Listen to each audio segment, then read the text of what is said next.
GhastlyGarlic, Episode 7. Tutankhamun's Curse, the haunting love story and archaeological nightmare. Prologue. In the golden embrace of dusk, the Valley of the Kings lay ensconced in a quiet stillness, a timeless repository of the wonders and enigmas of ancient Egypt. Its undulating sands cradled the remnants of a bygone era, whispering tales of grandeur and mystery to those who dared to listen. Among the silent sentinels that dotted the landscape, none held more intrigue or allure than the tomb of Tutankhamun, a monument to the glory and splendor of Egypt's past. On this particular evening, the valley seemed to hold its breath in anticipation, as if aware of the momentous events about to unfold. Dr. Jonathan Rivers, a seasoned archaeologist renowned for his expertise in uncovering the secrets of the ancient world, stood poised at the threshold of Tutankhamun's tomb. Beside him, his team of intrepid explorers prepared to embark on a journey through time, armed with torches, tools, and a steadfast determination to unlock the mysteries hidden within. As the sun dipped below the horizon, casting a cascade of golden hues across the sky, Rivers led his team into the heart of the tomb, their footsteps echoing softly against the ancient stone walls. The air was thick with the scent of dust and antiquity, carrying with it a palpable sense of anticipation and reverence.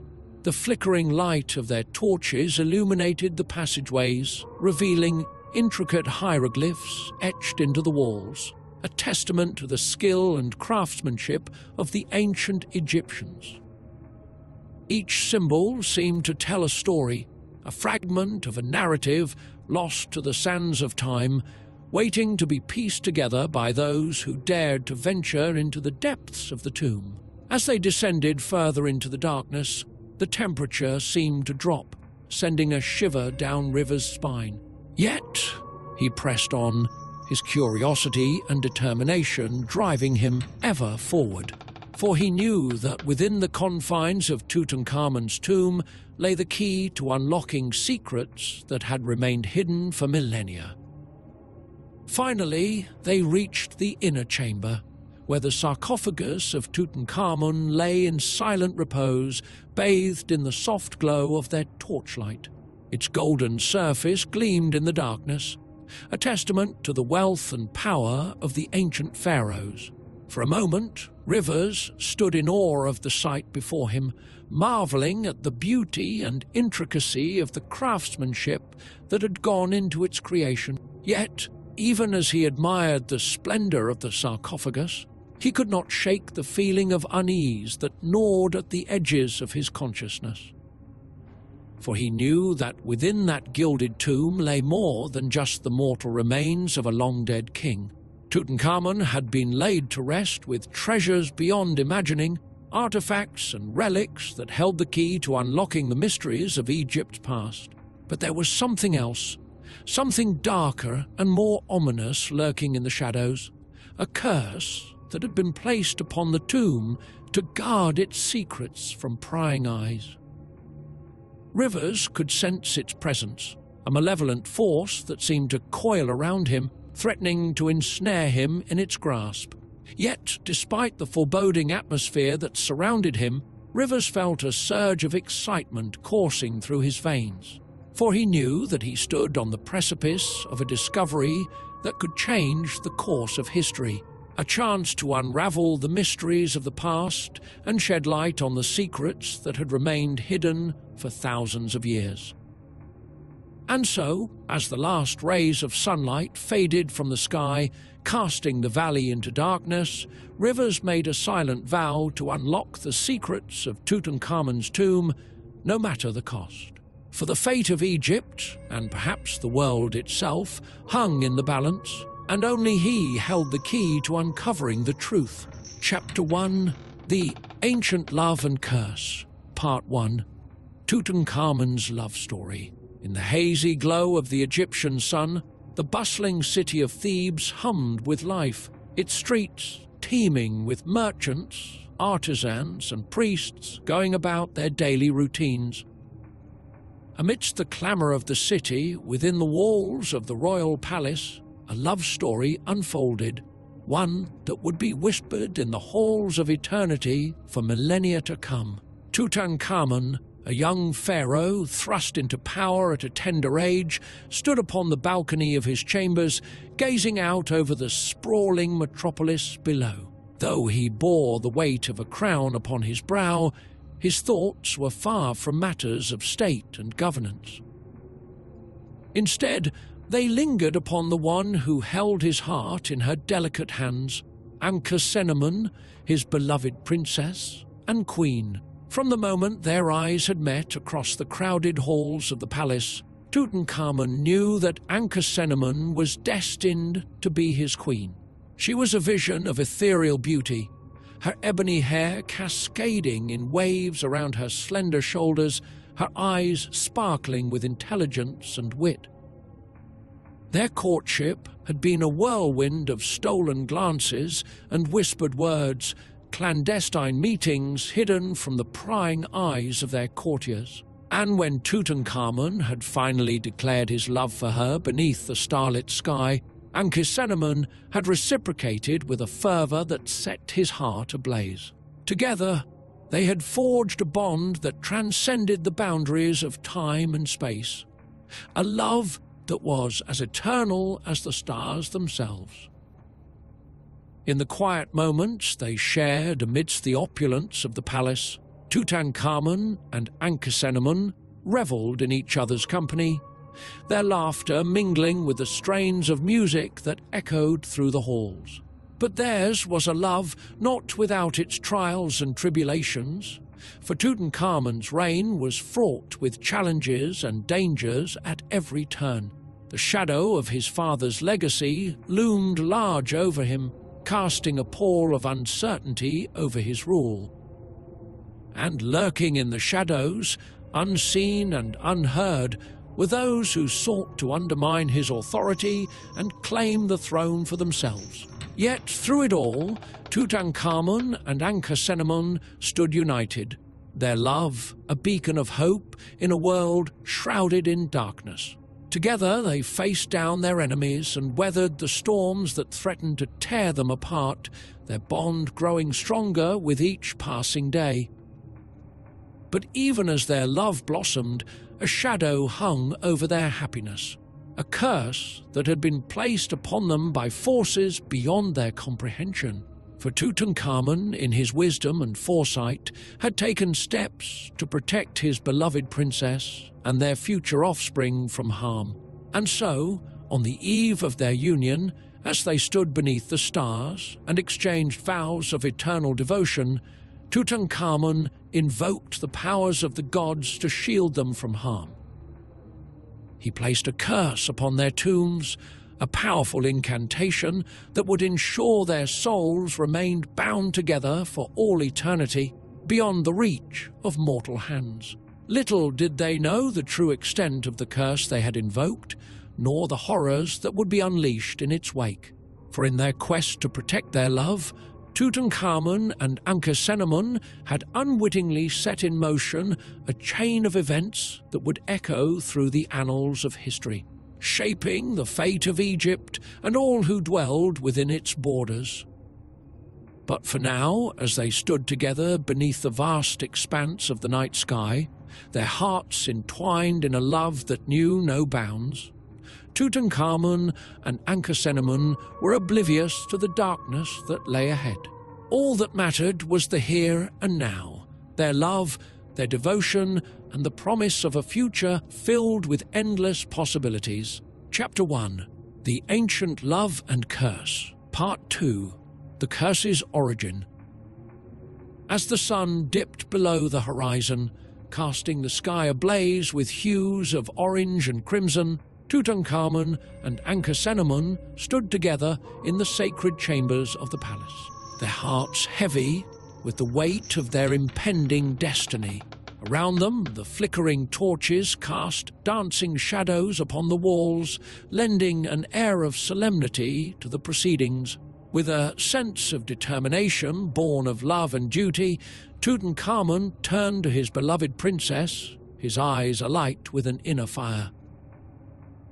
"Ankhesenamun," he said, his voice resonating with the authority of a king, "we stand on the precipice of greatness, yet our path is fraught with peril. The gods have blessed us with a love that transcends time and space, but even they cannot shield us from the machinations of our enemies." Ankhesenamun gazed upon her beloved with unwavering devotion, her heart swelling with pride at the sight of the man who would one day rule beside her as pharaoh. "My lord," she replied, her voice soft yet resolute, "together we are stronger than any foe that dares to challenge us. With you by my side I fear no darkness, for our love shall be a beacon to guide us through the storm." And so, with their hearts entwined in a bond that could never be broken, Tutankhamun and Ankhesenamun set about weaving the threads of fate that would bind them together for all eternity. With the guidance of their most trusted advisors, they embarked upon a journey into the depths of ancient magic, seeking the means to protect their love from the forces that sought to tear them apart. In the dim light of the temple of Isis, the goddess of love and fertility, Tutankhamun and Ankhesenamun knelt before the sacred altar, their hands clasped together in supplication. Around them, the air thrummed with the power of the divine, a tangible presence that seemed to envelop them in its warm embrace. "Great Isis," Tutankhamun intoned, his voice reverberating through the hallowed halls of the temple, "we beseech thee to grant us thy blessing, that our love may endure for all eternity. Protect us from the evils that lurk in the shadows, and shield our souls from harm, now and forevermore." Ankhesenamun added her voice to his, her words a whispered prayer that echoed in the stillness of the temple. "Bless us, O Isis," she implored, her voice trembling with emotion, "and grant us the strength to face whatever trials may come our way. Together we shall overcome all obstacles, for our love is eternal and unbreakable." Moved by the sincerity of their pleas, the goddess Isis looked down upon the young couple with favor, her heart touched by the depth of their devotion. With a wave of her hand, she invoked the powers of the ancient gods, weaving a protective barrier around Tutankhamun and Ankhesenamun that would shield them from harm for all eternity. And so, as they emerged from the temple, bathed in the golden light of the setting sun, Tutankhamun and Ankhesenamun knew that their love was forever sealed by the bonds of magic and destiny. But little did they realize the true extent of the power they had unleashed, nor the consequences that would follow in its wake. For in their quest to protect their love, Tutankhamun and Ankhesenamun had unwittingly set in motion a chain of events that would echo through the annals of history, shaping the fate of Egypt and all who dwelled within its borders. And as they stood together beneath the vast expanse of the night sky, their hearts filled with hope and determination, they were oblivious to the darkness that lay ahead, waiting to engulf them in its icy embrace. Chapter 2, Modern Excavation. Part 1, Discovery of the Tomb. The desert sun beat down mercilessly on the Valley of Kings, its unforgiving rays reflecting off the golden sands that stretched out as far as the eye could see. Despite the oppressive heat, a sense of excitement and anticipation hung in the air, palpable among the team of archaeologists gathered at the site. For years, they had toiled under the relentless sun, driven by the hope of uncovering one of history's most elusive treasures, the tomb of the boy king Tutankhamun. Leading the expedition was Dr. Jonathan Rivers, a seasoned archaeologist whose reputation for uncovering ancient secrets was matched only by his unyielding determination. With his sharp blue eyes shaded by a wide-brimmed hat and a rugged face that bore the marks of countless expeditions, Rivers surveyed the site with a mixture of pride and anxiety. This was his life's work, a culmination of years of research, sweat, and perseverance.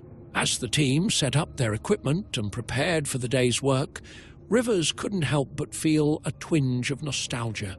He had first come to the Valley of the Kings as a young graduate student, full of ambition and dreams of unearthing the mysteries of ancient Egypt.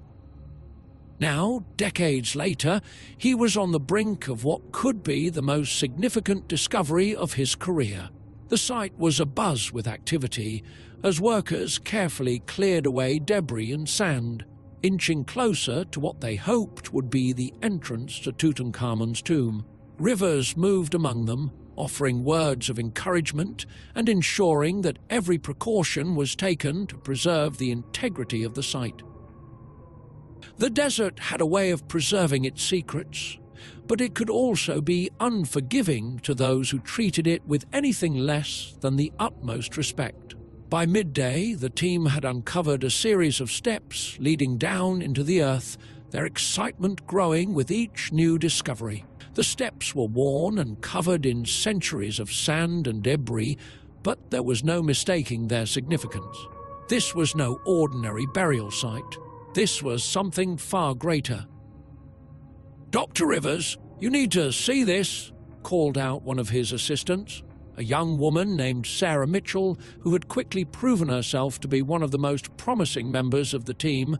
Rivers hurried over to where Sarah was standing, peering down into the narrow opening that had been revealed.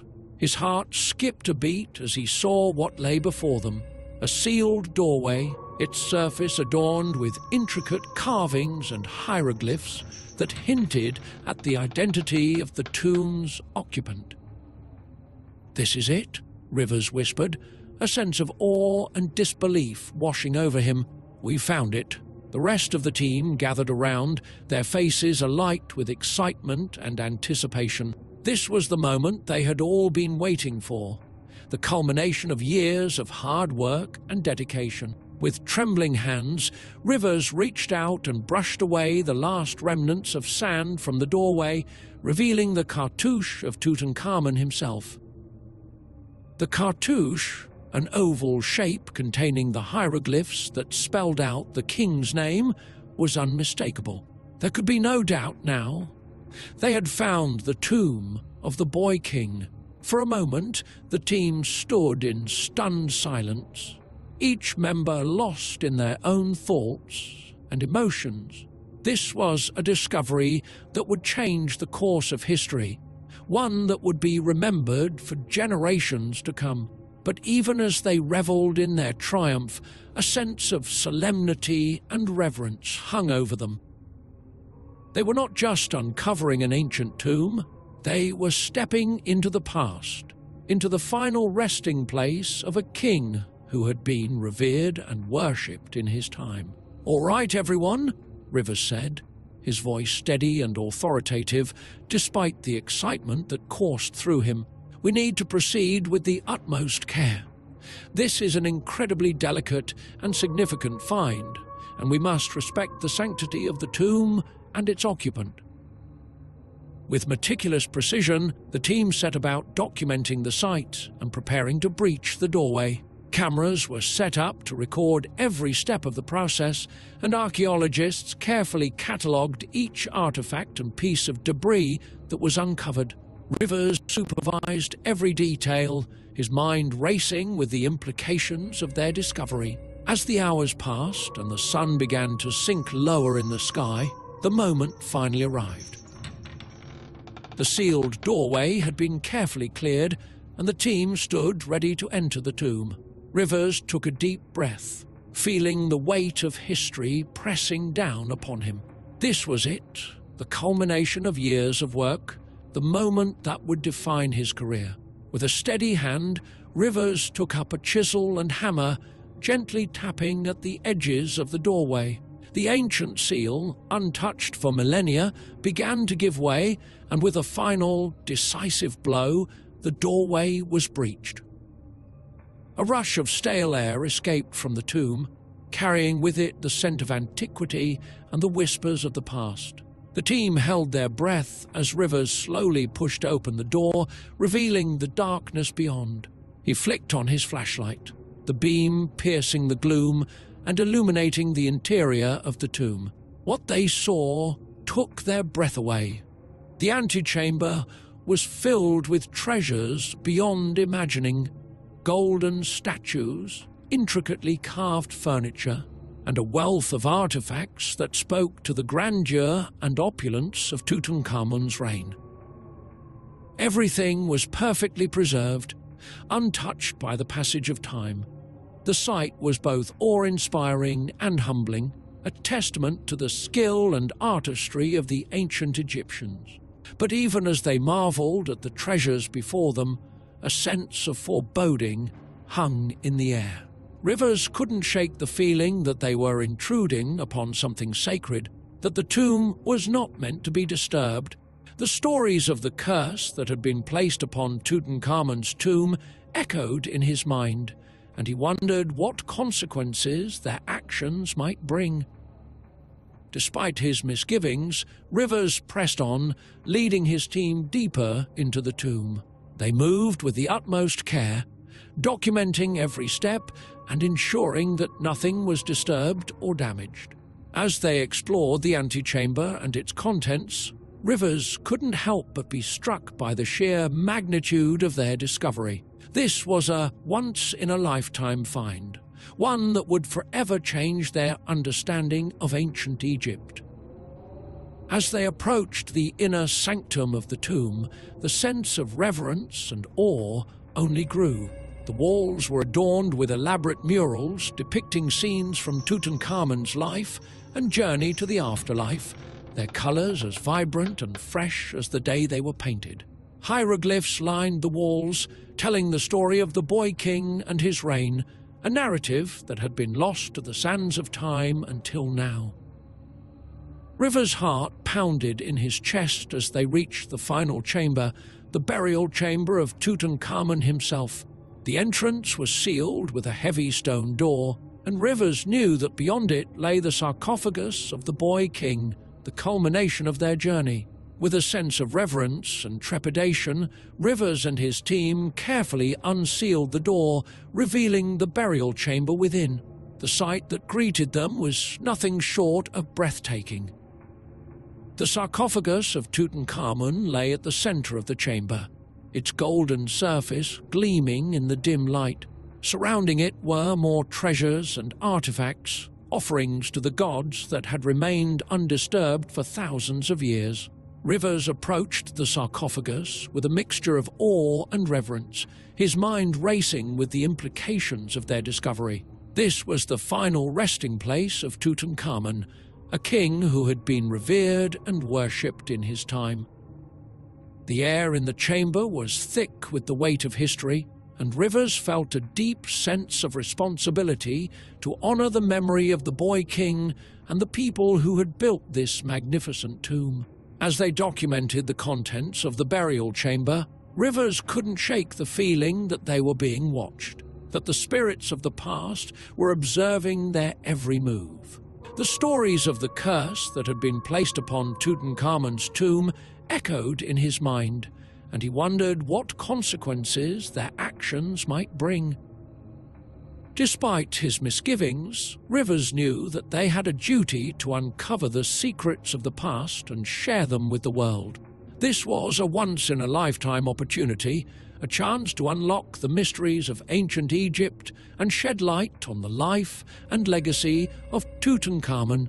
As the hours passed and the sun began to rise, casting a golden light over the valley, Rivers and his team continued their work, driven by the excitement and significance of their discovery. They knew that the world would be watching, waiting to learn the secrets that had been hidden within the tomb for millennia. And so, with a sense of purpose and determination, they pressed on, knowing that they were on the brink of uncovering one of history's greatest treasures. But even as they reveled in their triumph, A sense of foreboding lingered in the air, a reminder that the past is never truly gone, and that the secrets of Tutankhamun's tomb would have far-reaching consequences for all who dared to uncover them. Chapter 2, Modern Excavation, Part 2, Disturbance and Haunting begins. As the golden glow of the rising sun washed over the Valley of the Kings, the euphoria from the previous day's discovery still lingered in the air. Dr. Jonathan Rivers and his team had made headlines around the world with their groundbreaking find, the tomb of Tutankhamun, untouched for millennia and brimming with treasures that told the story of the boy king's life and reign. However, as they prepared to continue their work, a sense of unease began to creep in, casting a shadow over their monumental achievement. The excitement of uncovering the burial chamber and its priceless contents had kept the team going through the night, but now, in the light of day, the weight of their actions began to settle upon them. The ancient stories of curses and hauntings associated with Tutankhamun's tomb echoed in their minds, no longer dismissed as mere superstition. Dr. Rivers, ever the rational scientist, couldn't help but feel a growing sense of dread. With the burial chamber now open, the team faced the daunting task of carefully documenting and removing the artifacts for further study. Every step was meticulously planned, every precaution taken to ensure the preservation of the treasures they had uncovered. Yet, as they began their work, strange occurrences began to unfold, each one more unsettling than the last. It started with the flickering lights. The powerful floodlights that had been set up to illuminate the tomb's interior began to flicker and dim, casting eerie shadows that danced across the walls. The electrical equipment, all state-of-the-art and thoroughly tested, seemed to malfunction inexplicably. Rivers dismissed it as a technical glitch, but his unease grew as the disturbances became more frequent.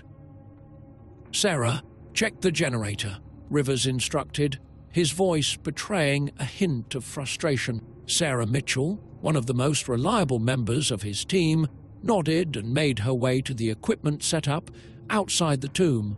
She returned a short while later, her expression puzzled. "The generator's fine, Dr. Rivers," she reported. "Everything's working perfectly. There's no reason for the lights to be acting up like this." Rivers frowned, rubbing his temples as he tried to make sense of the situation. "All right, let's keep an eye on it. It could be the heat or some other environmental factor affecting the equipment." But as the day wore on, the disturbances only grew more pronounced. Tools went missing, only to reappear in places where they hadn't been left. The temperature inside the tomb seemed to fluctuate wildly, despite the consistent desert heat outside. Whispers, barely audible yet unmistakable, echoed through the chambers, sending chills down the spines of those who heard them. One by one, members of the team began to report strange dreams and unsettling visions. Sarah confided in Rivers that she had dreamed of a young woman dressed in ancient Egyptian garb, her eyes filled with sorrow and desperation. The woman had reached out to her, whispering words in a language Sarah didn't understand, but the sense of urgency and despair was clear. "I can't explain it, Dr. Rivers," Sarah said, her voice trembling. "It felt so real, like she was right there with me. I woke up feeling like I'd been touched by something, someone from the past." Rivers listened intently, his own sleep plagued by similar dreams. In his nightmares, he saw the faces of the long dead, their eyes accusing and filled with anguish. He saw Tutankhamun, a boy king burdened with the weight of his dynasty, and his beloved queen, Ankhesenamun, her face etched with grief. The images were vivid, haunting, and left Rivers with an overwhelming sense of guilt. Despite the mounting unease, the work continued. The team catalogued the treasures, carefully packing them for transport to the museum where they would be studied and preserved. Yet, as they moved deeper into the tomb, the disturbances grew more intense, and the air seemed to thicken with a palpable sense of dread. It was during the removal of the sarcophagus that the true extent of the haunting became apparent. As the heavy lid was lifted, revealing the gilded coffin within, a chill swept through the chamber, and the lights flickered violently before plunging the room into darkness.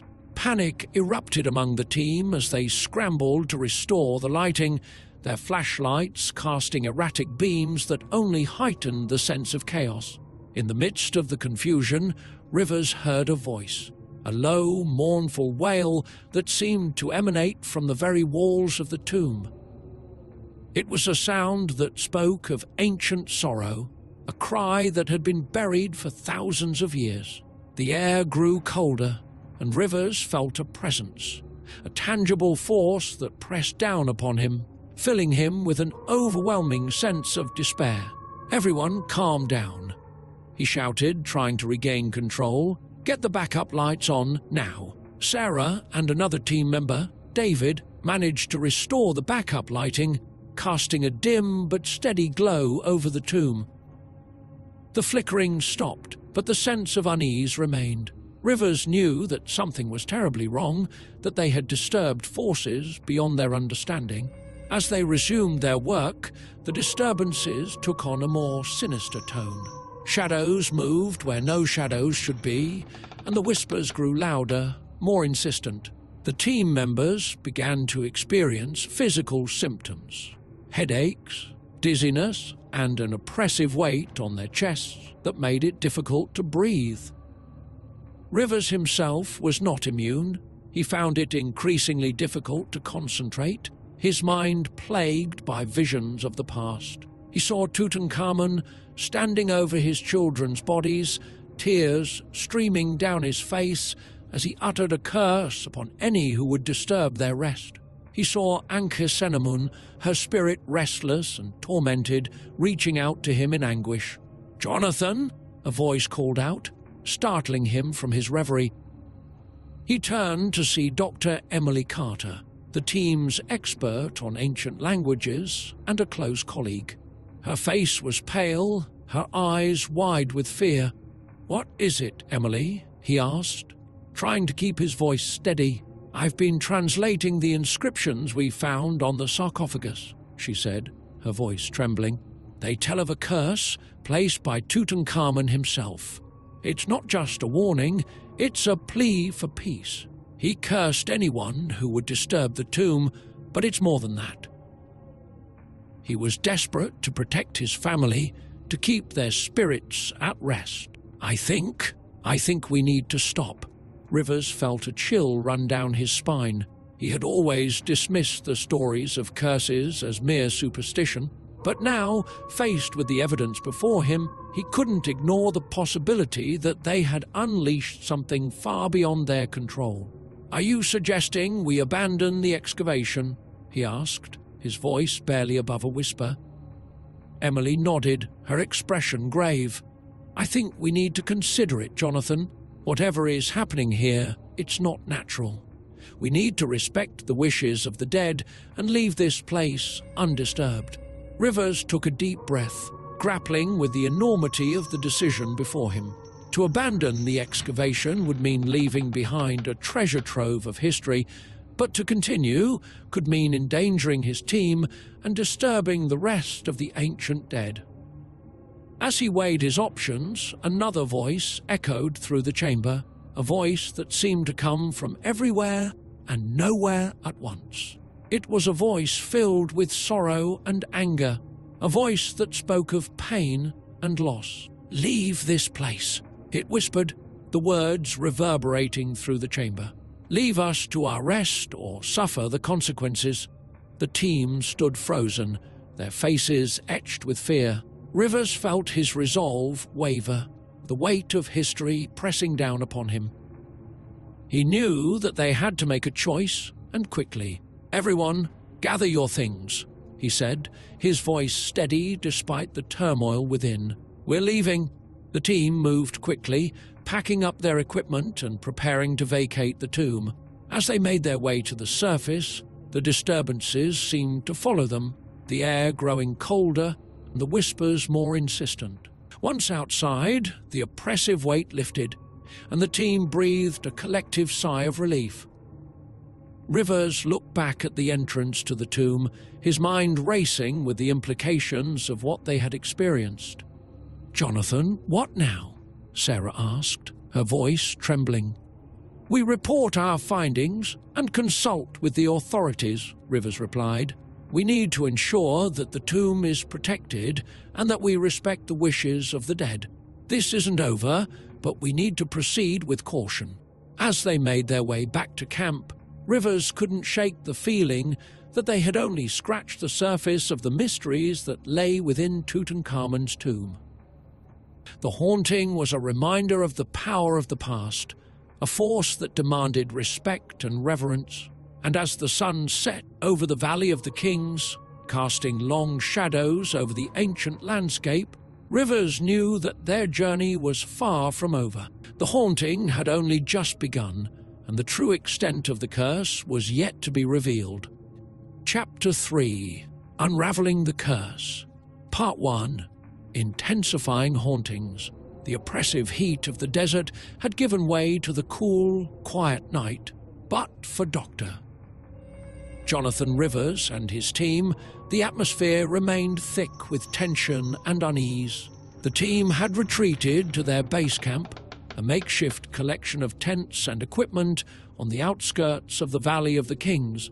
Despite the temporary reprieve from the tomb's confines, the sense of dread lingered, as if the ancient spirits they had disturbed refused to be left behind. As the night deepened, the archaeologists gathered in the central tent, its flaps open to the stars above.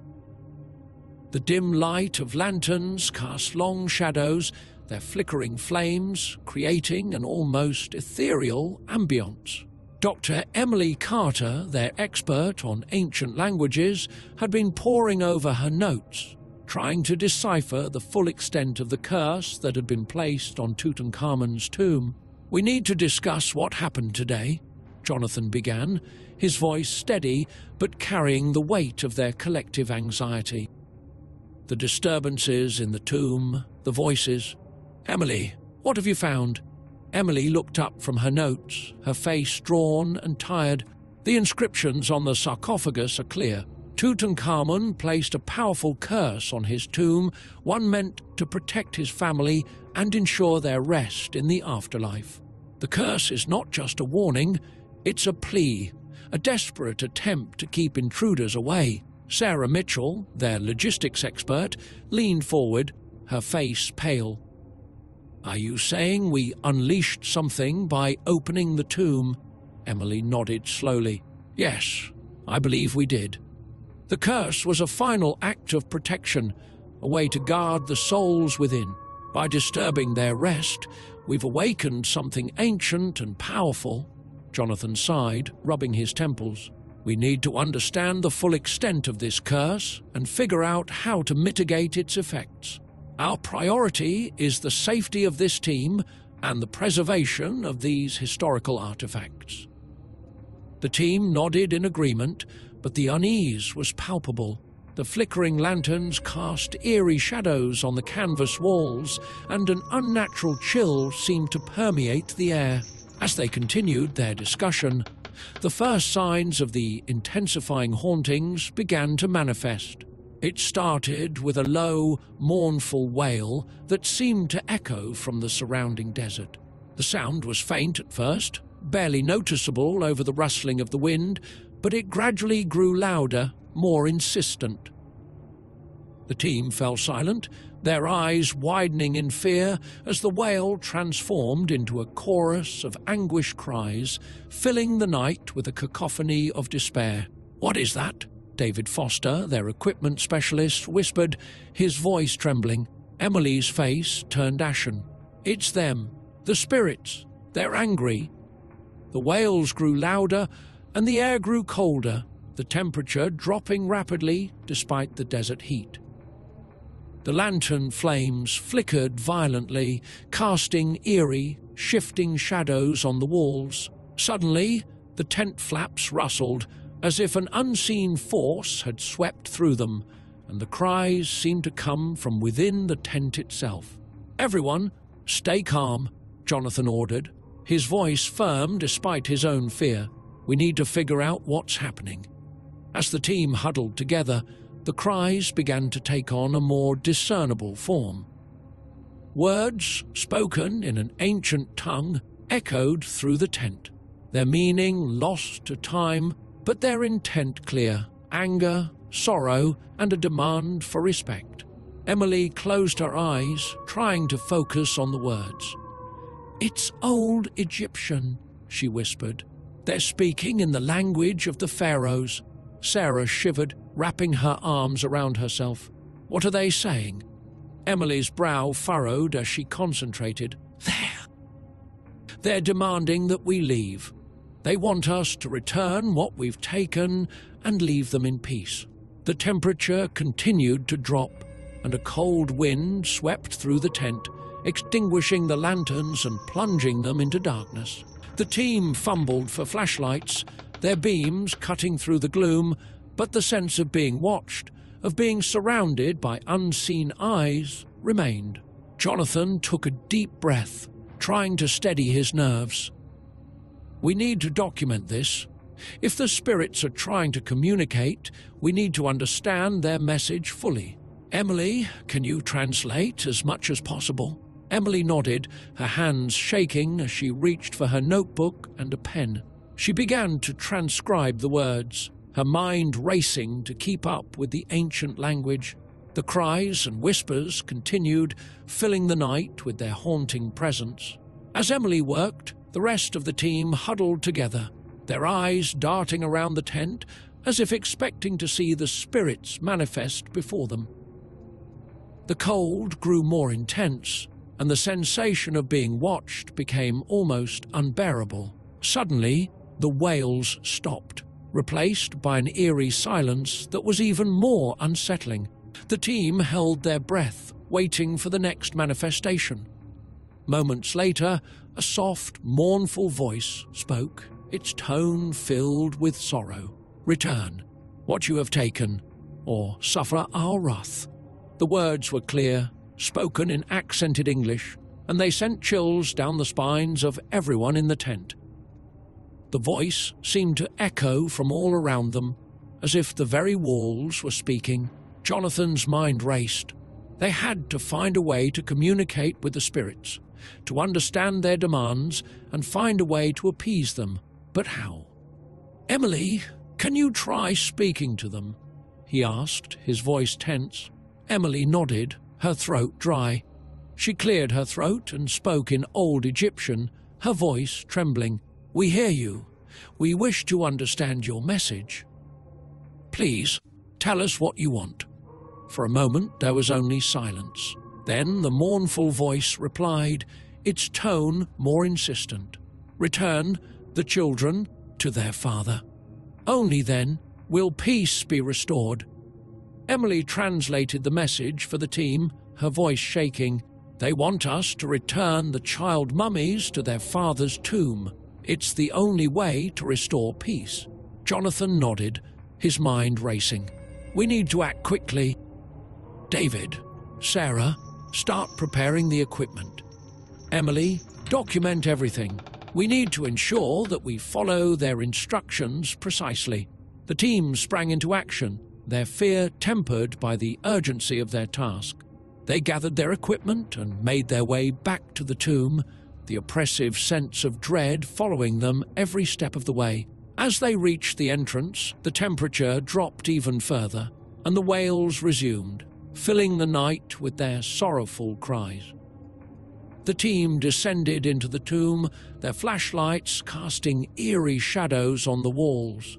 The air was thick with a sense of ancient power, a force that seemed to press down upon them, urging them to hurry. They reached the burial chamber, where the sarcophagi of the children lay.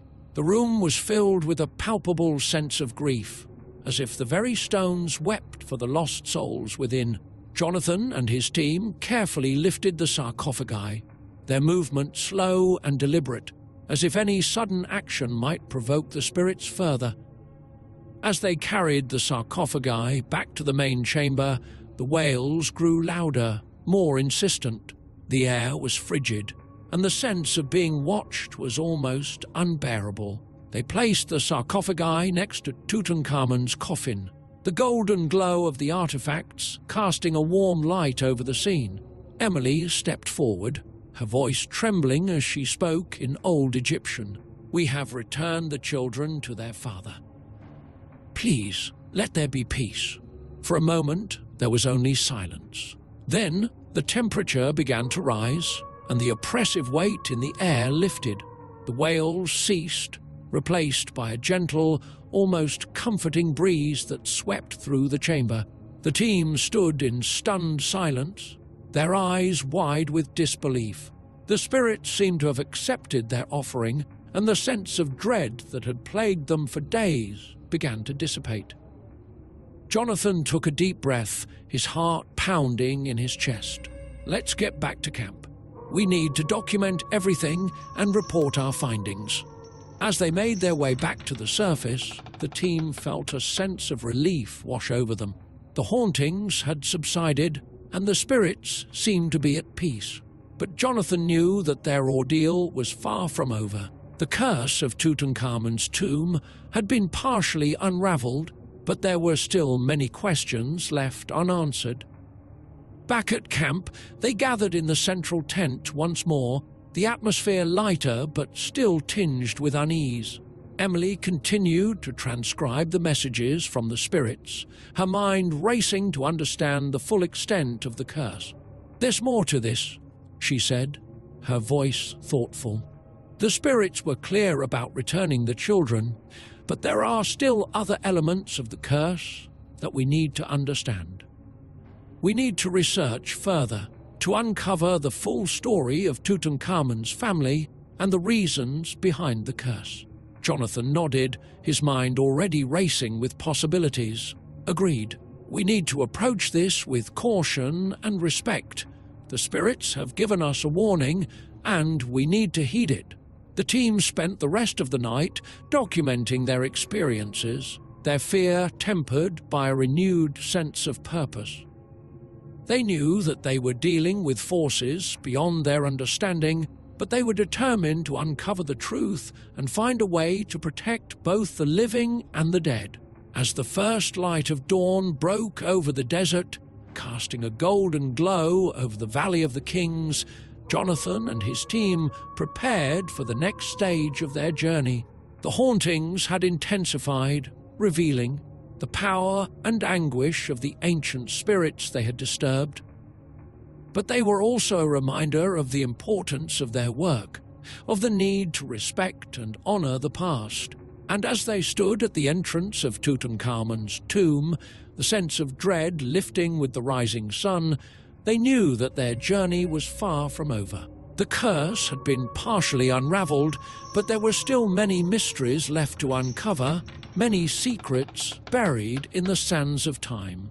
With renewed determination, they stepped forward, ready to face whatever challenges lay ahead.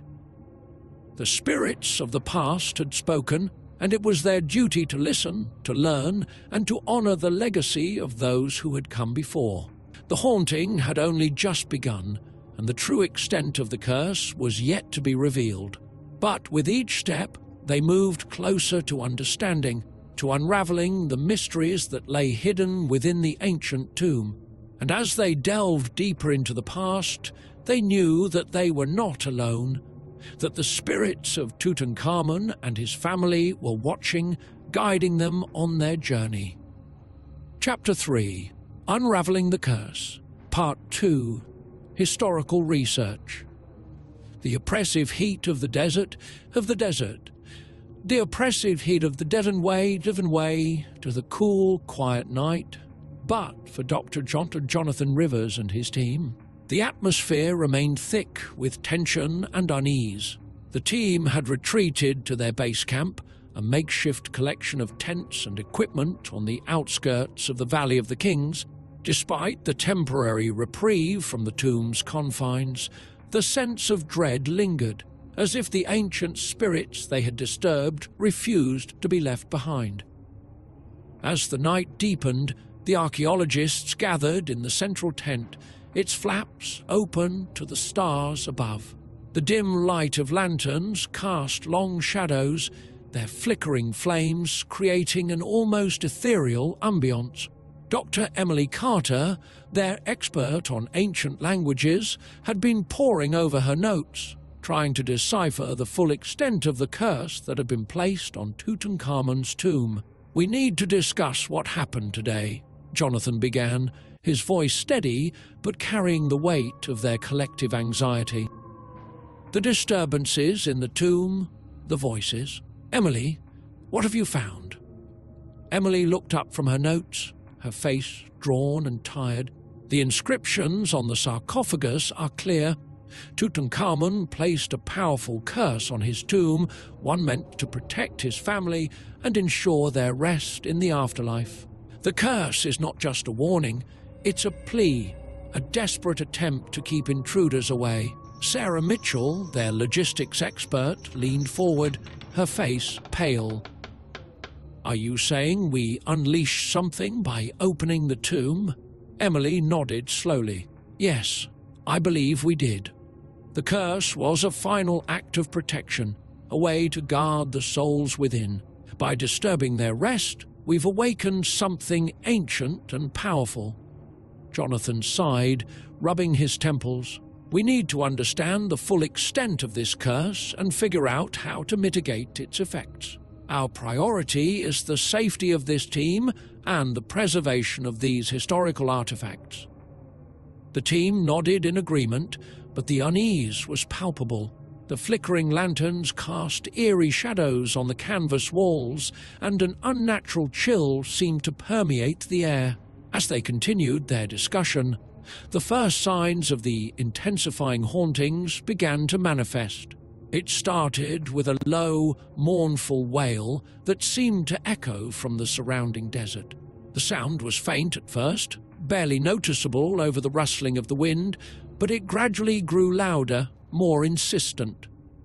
The team fell silent, their eyes widening in fear as the wail transformed into a chorus of anguished cries, filling the night with a cacophony of despair.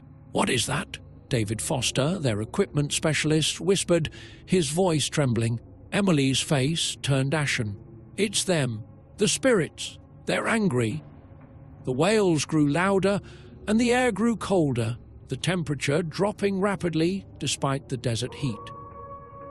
The lantern flames flickered violently, casting eerie, shifting shadows on the walls. Suddenly, the tent flaps rustled, as if an unseen force had swept through them, and the cries seemed to come from within the tent itself. "Everyone, stay calm," Jonathan ordered, his voice firm despite his own fear. "We need to figure out what's happening." As the team huddled together, the cries began to take on a more discernible form. Words, spoken in an ancient tongue, echoed through the tent, their meaning lost to time, but their intent clear: anger, sorrow, and a demand for respect. Emily closed her eyes, trying to focus on the words. "It's old Egyptian," she whispered. "They're speaking in the language of the pharaohs."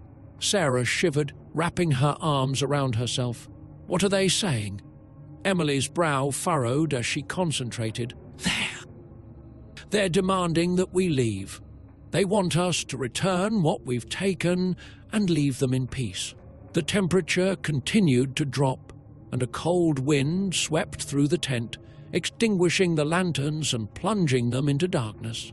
The team fumbled for flashlights, their beams cutting through the gloom, but the sense of being watched, of being surrounded by unseen eyes, remained. Jonathan took a deep breath, trying to steady his nerves. "We need to document this. If the spirits are trying to communicate, we need to understand their message fully. Emily, can you translate as much as possible?" Emily nodded, her hands shaking as she reached for her notebook and a pen. She began to transcribe the words, her mind racing to keep up with the ancient language. The cries and whispers continued, filling the night with their haunting presence. As Emily worked, the rest of the team huddled together, their eyes darting around the tent as if expecting to see the spirits manifest before them. The cold grew more intense, and the sensation of being watched became almost unbearable. Suddenly, the wails stopped, replaced by an eerie silence that was even more unsettling. The team held their breath, waiting for the next manifestation. Moments later, a soft, mournful voice spoke, its tone filled with sorrow. "Return what you have taken, or suffer our wrath." The words were clear, spoken in accented English, and they sent chills down the spines of everyone in the tent. The voice seemed to echo from all around them, as if the very walls were speaking. Jonathan's mind raced. They had to find a way to communicate with the spirits, to understand their demands and find a way to appease them. But how? "Emily, can you try speaking to them?" he asked, his voice tense. Emily nodded, her throat dry. She cleared her throat and spoke in Old Egyptian, her voice trembling. "We hear you. We wish to understand your message. Please, tell us what you want." For a moment there was only silence. Then the mournful voice replied, its tone more insistent. "Return the children to their father. Only then will peace be restored." Emily translated the message for the team, her voice shaking. "They want us to return the child mummies to their father's tomb. It's the only way to restore peace." Jonathan nodded, his mind racing. "We need to act quickly. David, Sarah, start preparing the equipment. Emily, document everything. We need to ensure that we follow their instructions precisely." The team sprang into action, their fear tempered by the urgency of their task. They gathered their equipment and made their way back to the tomb, the oppressive sense of dread following them every step of the way. As they reached the entrance, the temperature dropped even further, and the wails resumed, filling the night with their sorrowful cries. The team descended into the tomb, their flashlights casting eerie shadows on the walls. The air was thick with a sense of ancient power, a force that seemed to press down upon them, urging them to hurry. They reached the burial chamber, where the sarcophagi of the children lay. The room was filled with a palpable sense of grief, as if the very stones wept for the lost souls within. Jonathan and his team carefully lifted the sarcophagi, their movement slow and deliberate, as if any sudden action might provoke the spirits further. As they carried the sarcophagi back to the main chamber, the wails grew louder, more insistent. The air was frigid, and the sense of being watched was almost unbearable. They placed the sarcophagi next to Tutankhamun's coffin, the golden glow of the artifacts casting a warm light over the scene. Emily stepped forward, her voice trembling as she spoke in Old Egyptian. "We have returned the children to their father. Please, let there be peace." For a moment, there was only silence. Then, the temperature began to rise, and the oppressive weight in the air lifted. The wails ceased, replaced by a gentle, almost comforting breeze that swept through the chamber. The team stood in stunned silence, their eyes wide with disbelief. The spirits seemed to have accepted their offering, and the sense of dread that had plagued them for days began to dissipate. Jonathan took a deep breath, his heart pounding in his chest. "Let's get back to camp. We need to document everything and report our findings." As they made their way back to the surface, the team felt a sense of relief wash over them. The hauntings had subsided, and the spirits seemed to be at peace. But Jonathan knew that their ordeal was far from over. The curse of Tutankhamun's tomb had been partially unraveled, but there were still many questions left unanswered. Back at camp, they gathered in the central tent once more, the atmosphere lighter but still tinged with unease. Emily continued to transcribe the messages from the spirits, her mind racing to understand the full extent of the curse. "There's more to this," she said, her voice thoughtful. "The spirits were clear about returning the children, but there are still other elements of the curse that we need to understand. We need to research further to uncover the full story of Tutankhamun's family and the reasons behind the curse." Jonathan nodded, his mind already racing with possibilities. "Agreed. We need to approach this with caution and respect. The spirits have given us a warning, and we need to heed it." The team spent the rest of the night documenting their experiences, their fear tempered by a renewed sense of purpose.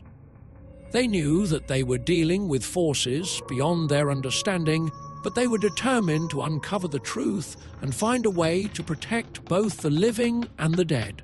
As the first light of dawn broke over the desert, casting a golden glow over the Valley of the Kings, Jonathan and his team prepared for the next stage of their journey. The hauntings had intensified, revealing the power and anguish of the ancient spirits they had disturbed.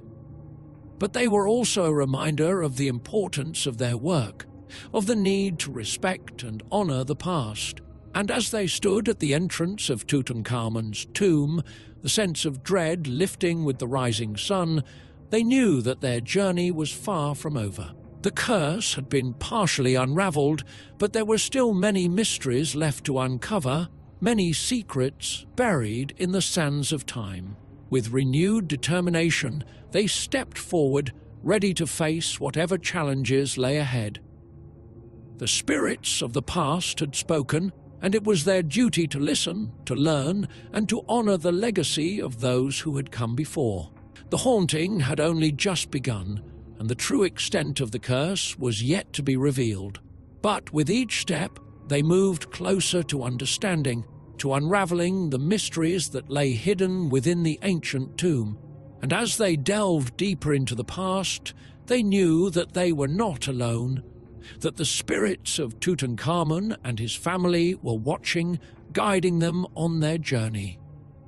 The team spent the next few days immersed in their research, poring over ancient texts and historical records. They reached out to experts around the world, seeking insights and information that could help them understand the curse. Emily worked tirelessly, translating inscriptions and documents, her knowledge of ancient languages proving invaluable. They discovered that the curse was more than just a simple warning. It was a complex web of rituals and invocations designed to protect the souls of the deceased and ensure their safe passage to the afterlife. The inscriptions spoke of powerful spells and ceremonies, of gods and spirits invoked to guard the tomb and its occupants. One particular document caught their attention, a fragment of an ancient scroll hidden deep within the archives of the Cairo Museum. The scroll detailed the life and death of Tutankhamun's children, describing the grief and sorrow that had plagued the young pharaoh and his queen. It spoke of a desperate attempt to protect their family, of a curse placed not out of malice, but out of love. As they delved deeper, they began to understand the true nature of the curse. It was a binding spell, designed to keep the souls of Tutankhamun's family together, to prevent them from being separated in the afterlife. The spirits of the children were meant to remain with their father, to find peace in his presence. But something had gone wrong. The disturbance of the tomb had broken the delicate balance, releasing the spirits and causing the hauntings that had plagued the team. The spirits were lost, their peace shattered, and they were lashing out in their anguish. Jonathan and his team realized that they needed to restore the balance, to reunite the souls and ensure their safe passage to the afterlife. They needed to perform a ritual, a ceremony that would appease the spirits and restore peace to the tomb. The preparation for the ritual was meticulous. They consulted with experts in ancient Egyptian religion and magic, seeking guidance on the proper procedures and invocations. They gathered the necessary materials, offerings of food and drink, sacred oils and incense, and objects of symbolic significance. The team worked tirelessly, their determination fueled by the desire to put an end to the hauntings and to honor the legacy of Tutankhamun and his family. They rehearsed the ritual, ensuring that every step was precise, every word spoken correctly. As the day of the ritual approached, the tension grew. The hauntings had subsided, but the sense of unease remained. The spirits were watching, waiting, their presence a constant reminder of the stakes involved. On the night of the ritual, the team gathered in the burial chamber, the air thick with anticipation. The flickering torchlight cast eerie shadows on the walls, and the scent of incense filled the air. Jonathan stood at the head of the group, his heart pounding as he began the incantations. The words of the ritual flowed from his lips, a mixture of old Egyptian and sacred invocations. The team followed his lead, their voices joining in a harmonious chant. They presented the offerings, placing them reverently before the sarcophagi, and anointed the mummies with the sacred oils. As the ritual progressed, the temperature in the chamber began to rise, and a warm, comforting breeze swept through the room. The sense of dread lifted, replaced by a feeling of peace and serenity. The spirits seemed to respond, their presence less oppressive, more accepting. Jonathan's voice grew stronger, his confidence bolstered by the response of the spirits.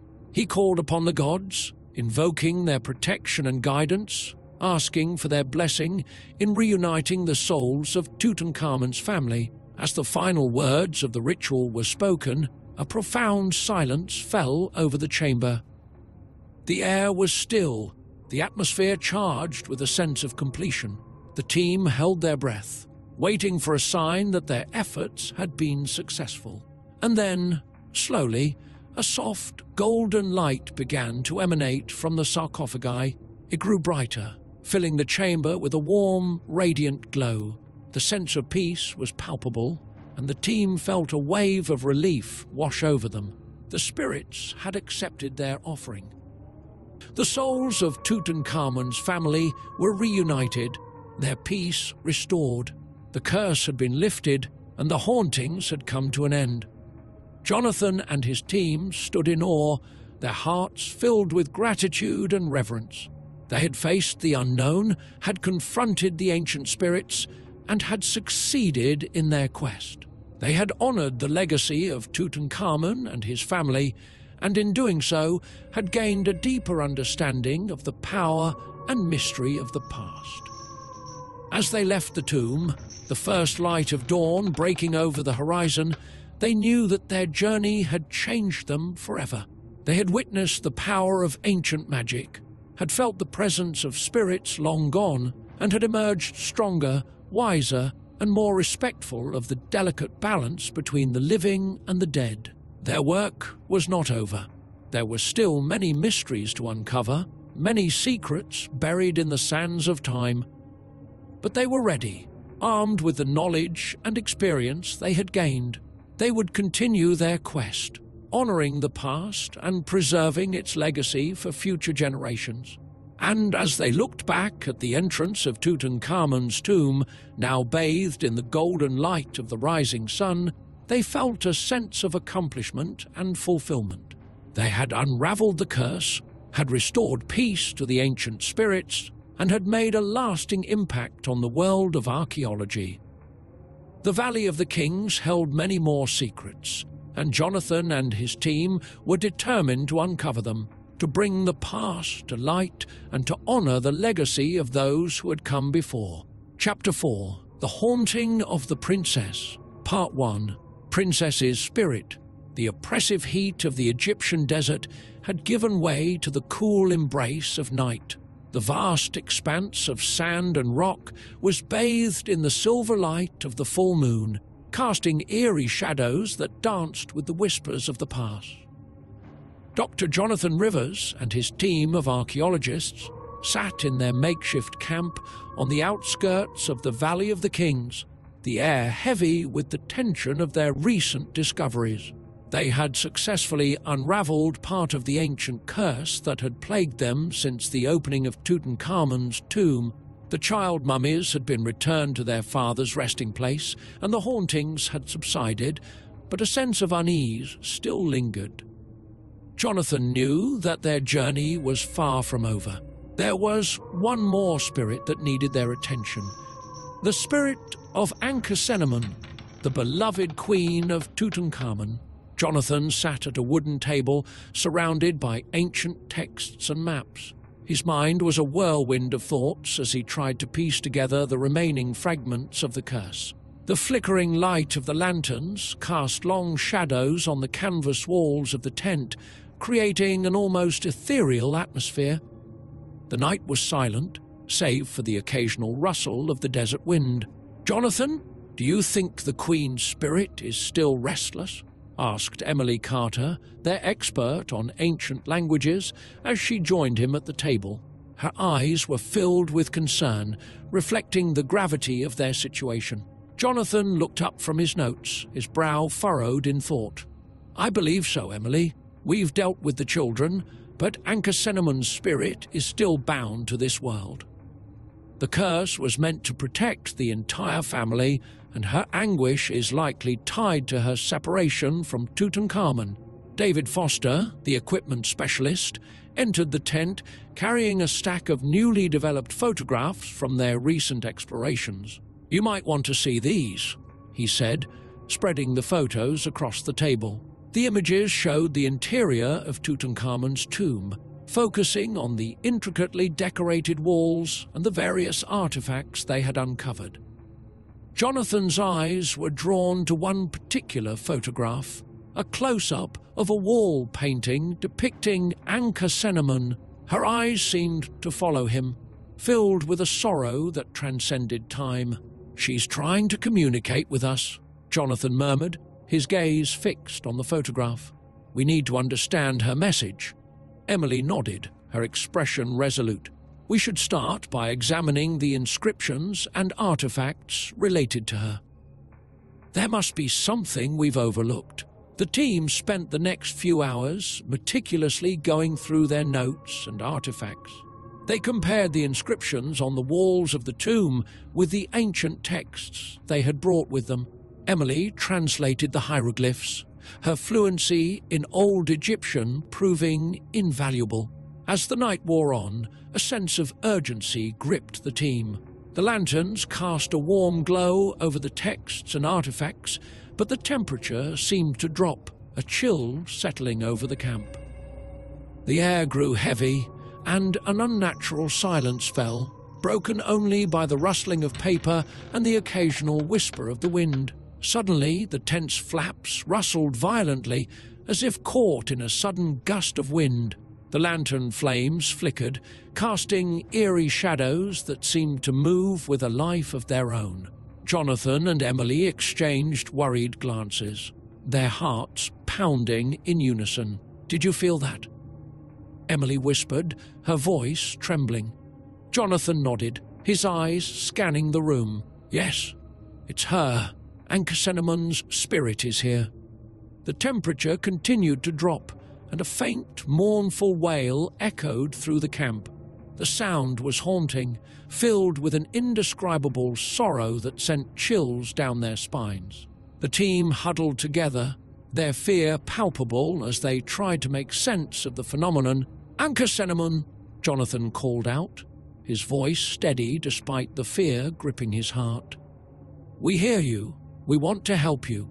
Please tell us what you need."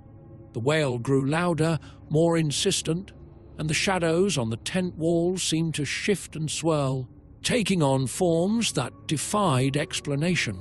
The team held their breath, waiting for a response, and then she appeared. The figure of a woman materialized in the center of the tent, her form translucent and shimmering with a faint, otherworldly glow. She was dressed in the traditional garb of an ancient Egyptian queen, her long hair adorned with intricate braids and jeweled ornaments. Her eyes, filled with a deep sorrow, locked onto Jonathan's. "Ankhesenamun," Jonathan breathed, his voice barely a whisper. The Queen's spirit hovered before them, her presence both awe-inspiring and terrifying. She raised her hand, pointing towards the photograph on the table, the image of the wall painting depicting her likeness. "Return me to him," she said, her voice echoing with a haunting resonance. "Only then will I find peace." Emily stepped forward, her fear giving way to determination. "We will, Ankhesenamun. We will do everything in our power to reunite you with Tutankhamun." The spirit's gaze softened, and for a moment the sorrow in her eyes seemed to lift. She nodded, her form shimmering before slowly fading into the darkness. The team stood in stunned silence, the reality of their encounter sinking in. Jonathan felt a surge of resolve. They had a clear directive now: reunite the spirit of Ankhesenamun with Tutankhamun. But how? "We need to find out more about her burial and how it connects to Tutankhamun," Jonathan said, his mind racing. "There must be clues in the historical records and the tomb itself." Emily nodded, already reaching for her notes. "I'll start by examining the inscriptions related to her burial. There must be something we've missed." David, still shaken by the encounter, gathered his equipment. "I'll go through the photographs again, see if there's anything that stands out." The team worked through the night, driven by a renewed sense of purpose. The presence of Ankhesenamun's spirit had given them a clear goal, but the path to achieving it was fraught with uncertainty. As the first light of dawn began to break, casting a golden glow over the desert, Emily made a breakthrough. She had been studying a series of hieroglyphs on a fragment of an ancient tablet, her eyes red from lack of sleep. "Jonathan, look at this," she said, her voice filled with excitement. "These inscriptions detail a ritual meant to reunite the spirits of a royal couple in the afterlife.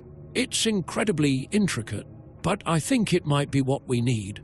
Jonathan leaned over the tablet, his eyes scanning the ancient text. The ritual described was indeed complex, involving a series of invocations, offerings, and symbolic actions meant to guide the spirits to their eternal rest. "This is it," Jonathan said, his voice filled with determination. "We need to perform this ritual. It's our best chance to help Ankhesenamun find peace." The team spent the next few days preparing for the ritual. They gathered the necessary materials: sacred oils, incense, and offerings of food and drink. They rehearsed the invocations, ensuring that every word was spoken correctly, every gesture precise. On the night of the ritual, the team gathered in the burial chamber of Tutankhamun's tomb. The air was thick with anticipation, the atmosphere charged with a sense of purpose. The flickering torchlight cast long shadows on the walls, and the scent of incense filled the air. Jonathan stood at the head of the group, holding the ancient tablet with the ritual instructions. Emily and David flanked him, their expressions resolute. The rest of the team formed a circle around the sarcophagi, their eyes fixed on Jonathan. He began the ritual with a series of invocations, his voice steady and clear. The ancient words flowed from his lips, a plea for guidance and protection from the gods. The team joined in, their voices harmonizing in a haunting chant that echoed through the chamber. They presented the offerings, placing them reverently before the sarcophagi. The air grew warmer, and a gentle breeze swept through the chamber, carrying with it a sense of calm. The team could feel the presence of the spirits, watching, waiting. As the ritual progressed, Jonathan called upon the gods to reunite the spirits of Tutankhamun and Ankhesenamun. He spoke of their love, their enduring bond, and their desire for eternal peace. The chamber seemed to glow with a soft golden light, the atmosphere charged with an otherworldly energy. The final words of the ritual were spoken, and the team held their breath, waiting for a sign. The air was still, the chamber silent, the only sound the beating of their hearts. And then, slowly, the figures of Tutankhamun and Ankhesenamun appeared before them, their forms shimmering with a radiant glow. They stood hand in hand, their eyes filled with a profound peace and gratitude. "Thank you," Ankhesenamun said, her voice a soft whisper that echoed through the chamber. "You have reunited us. We can now rest in peace." The spirits began to fade, their forms dissolving into the golden light. The chamber grew warmer, the sense of peace overwhelming. The team stood in awe, their hearts filled with a deep sense of accomplishment and reverence. As the spirits disappeared, the golden light remained, casting a warm glow over the tomb. The team knew that they had succeeded. They had helped Ankhesenamun and Tutankhamun find their eternal rest. Jonathan felt a surge of pride and gratitude. They had faced the unknown, had confronted the ancient spirits, and had emerged victorious. They had honored the legacy of Tutankhamun and his family, and in doing so had gained a deeper understanding of the power and mystery of the past. The haunting of the princess had come to an end, but the journey of discovery was far from over. The Valley of the Kings still held many secrets, and Jonathan and his team were determined to uncover them, to bring the past to light and to honor the legacy of those who had come before. As they left the tomb, the first light of dawn breaking over the horizon, they knew that their journey had changed them forever. They had witnessed the power of ancient magic, had felt the presence of spirits long gone, and had emerged stronger, wiser, and more respectful of the delicate balance between the living and the dead. Their work was not over. There were still many mysteries to uncover, many secrets buried in the sands of time.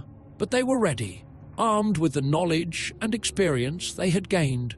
They would continue their quest, honoring the past and preserving its legacy for future generations. And as they looked back at the entrance of Tutankhamun's tomb, now bathed in the golden light of the rising sun, they felt a sense of accomplishment and fulfillment. They had reunited the spirits, had restored peace to the ancient souls, and had made a lasting impact on the world of archaeology.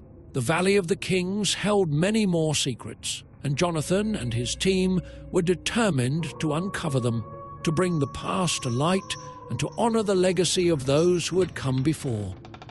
Chapter 4: The Haunting of the Princess, Part 2: Efforts to Appease the Spirits. The days following the initial contact with Ankhesenamun's spirit were a whirlwind of activity and tension. Dr. Jonathan Rivers and his team knew they had taken a significant step by acknowledging the Queen's presence, but their task was far from complete. Reuniting Ankhesenamun with her beloved Tutankhamun was only the beginning. They needed to find a way to appease her spirit and ensure the hauntings ceased permanently.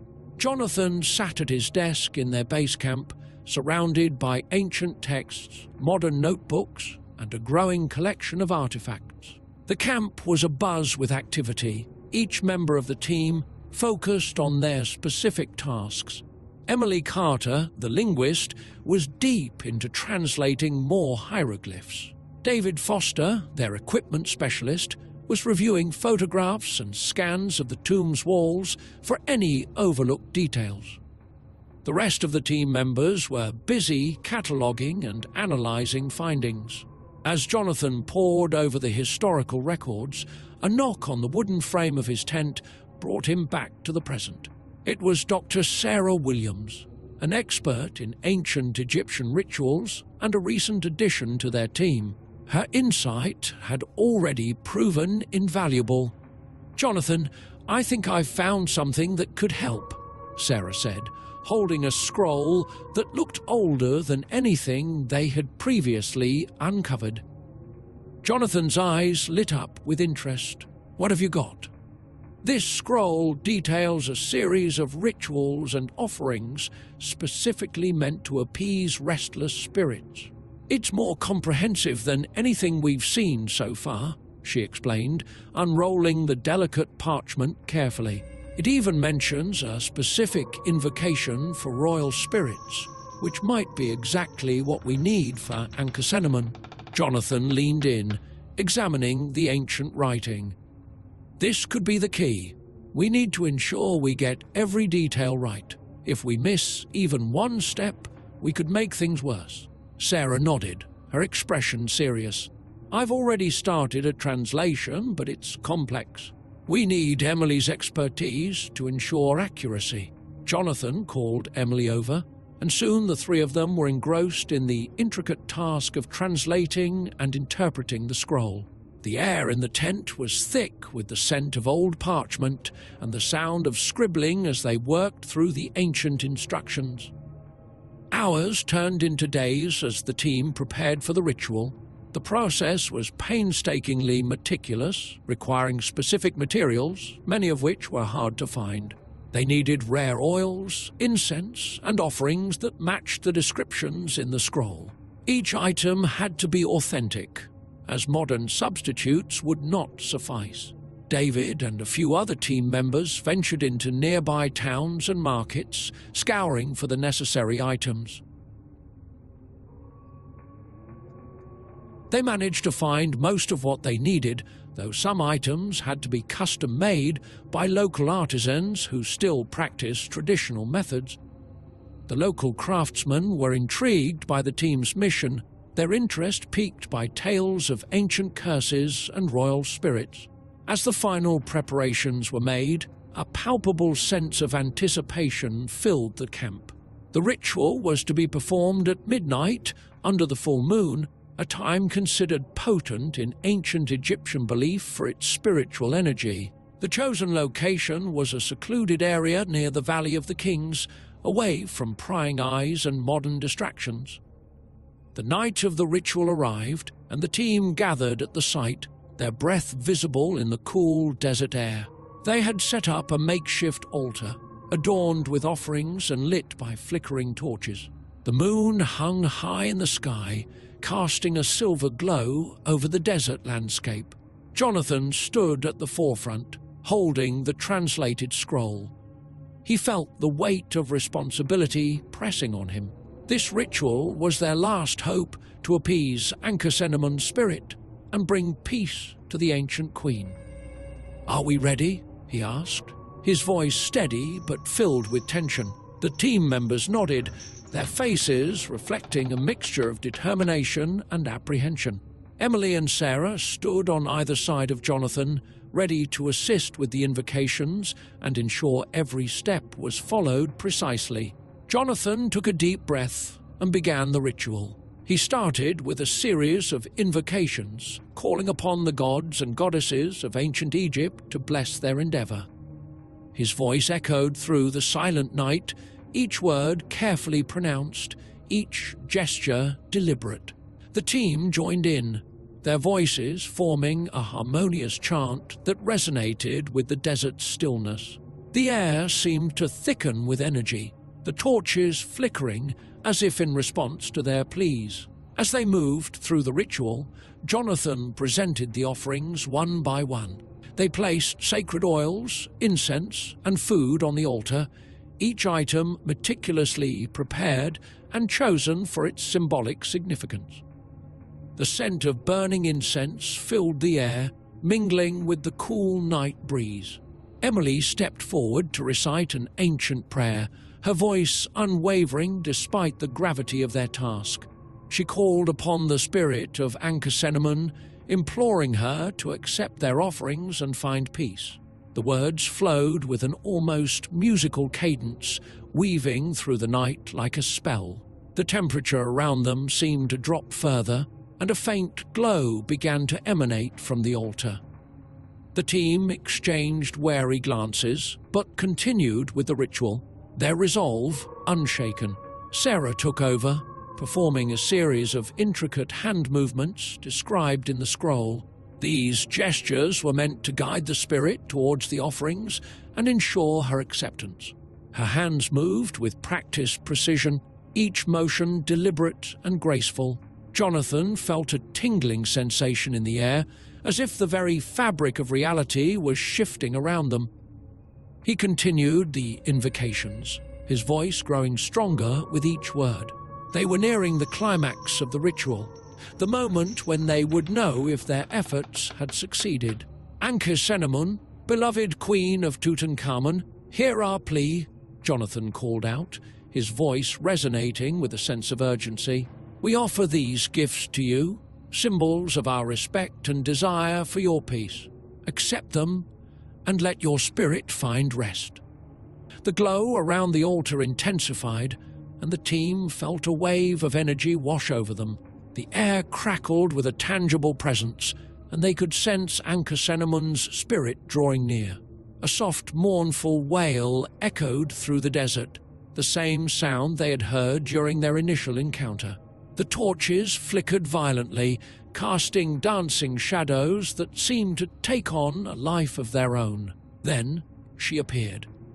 The spirit of Ankhesenamun materialized before them, her form more defined and luminous than before. She hovered above the altar, her eyes fixed on the offerings. The team held their breath, their hearts pounding in unison. "Ankhesenamun," Jonathan said, his voice trembling with awe, "we have done as you asked. Please accept our offerings and find peace." The queen's spirit gazed at the offerings, her expression unreadable. She reached out, her translucent hand passing over each item as if testing their authenticity. The team watched in silent anticipation, their fate hanging in the balance. After what felt like an eternity, Ankhesenamun's expression softened. She looked at Jonathan, her eyes filled with gratitude and a hint of sadness. "Thank you," she whispered, her voice a gentle breeze that caressed their ears. "Your efforts have touched my heart. I will accept your offerings." The spirit began to glow brighter, her form becoming more ethereal. The offerings on the altar seemed to shimmer, their essence melding with the queen's spirit. The air grew warmer, and a sense of profound peace settled over the team. "May you find the peace you seek, Ankhesenamun," Jonathan said, his voice filled with reverence. The queen's spirit nodded, her form slowly dissolving into the night. The glow faded, and the torches returned to their steady flicker. The desert was silent once more, but the sense of peace remained. The team stood in quiet reflection, the weight of their accomplishment settling over them. They had appeased Ankhesenamun's spirit, honoring her memory and bringing her the peace she had long sought. As they made their way back to camp, Jonathan felt a deep sense of fulfillment. They had faced the unknown and emerged victorious, their efforts guided by respect and reverence for the past. The haunting of the princess was over, but their journey of discovery continued. The next morning, the team gathered to discuss the events of the previous night. The atmosphere was lighter, the tension that had gripped them for weeks now replaced with a sense of camaraderie and accomplishment. "We did it," Emily said, a smile spreading across her face. "We really did it." Sarah nodded, her eyes shining with pride. "Ankhesenamun's spirit has found peace. Thanks to all of you. This is a moment we'll never forget." David, still marveling at the photographs he had taken during the ritual, added, "These images will be invaluable for our records. They capture the energy and presence we all felt." Jonathan looked around at his team, his heart swelling with gratitude. This was a team effort. "We honored Ankhesenamun and Tutankhamun, and we've learned so much about the power of ancient rituals and the respect we must show these ancient spirits." The team spent the next few days documenting their findings, ensuring that their experiences and the knowledge they had gained would be preserved for future generations. They knew that their work would have a lasting impact on the field of archaeology, shedding light on the mysteries of the past and the powerful connections between the living and the dead. As they packed up their camp and prepared to leave the Valley of the Kings, Jonathan took one last look at the tomb of Tutankhamun. He felt a deep sense of connection to the ancient pharaoh and his family, a bond forged through their shared journey. The haunting was over, but the lessons they had learned would stay with them forever. They had witnessed the power of love, the strength of ancient curses, and the importance of honoring the past. Their journey had changed them, and they were ready to continue their quest, armed with newfound knowledge and respect for the ancient world. As they left the Valley of the Kings, the first light of dawn breaking over the horizon, they knew that their journey had only just begun. There were still many secrets to uncover, many mysteries to solve, but they were ready, united in their purpose and driven by a shared passion for discovery. And as they looked back at the entrance of Tutankhamun's tomb, now bathed in the golden light of the rising sun, they felt a sense of accomplishment and fulfillment. They had appeased the spirits, honored the past, and made a lasting impact on the world of archaeology. The Valley of the Kings held many more secrets, and Jonathan and his team were determined to uncover them, to bring the past to light, and to honor the legacy of those who had come before. Their journey was far from over, but they were ready to face whatever challenges lay ahead, guided by the wisdom and experiences they had gained. Chapter 5. The Museum of Horrors. Part 1. The Mummy's Dark Powers. The artifacts from Tutankhamun's tomb had been transferred to the Grand Egyptian Museum in Cairo with great fanfare. The museum, a modern architectural marvel designed to house and preserve Egypt's ancient treasures, had dedicated an entire wing to the young pharaoh and his family. This section was expected to draw millions of visitors, eager to see the legendary relics up close. Dr. Jonathan Rivers and his team felt a mix of relief and pride as the last of the artifacts were carefully placed in their new homes. They had endured so much to bring these pieces of history to light, and now they could finally rest, knowing that their discoveries would be preserved and appreciated. However, the sense of triumph was short-lived. From the moment the mummies were moved into the museum, strange occurrences began to take place. Initially, the incidents were minor: flickering lights, sudden cold drafts, and the unsettling feeling of being watched.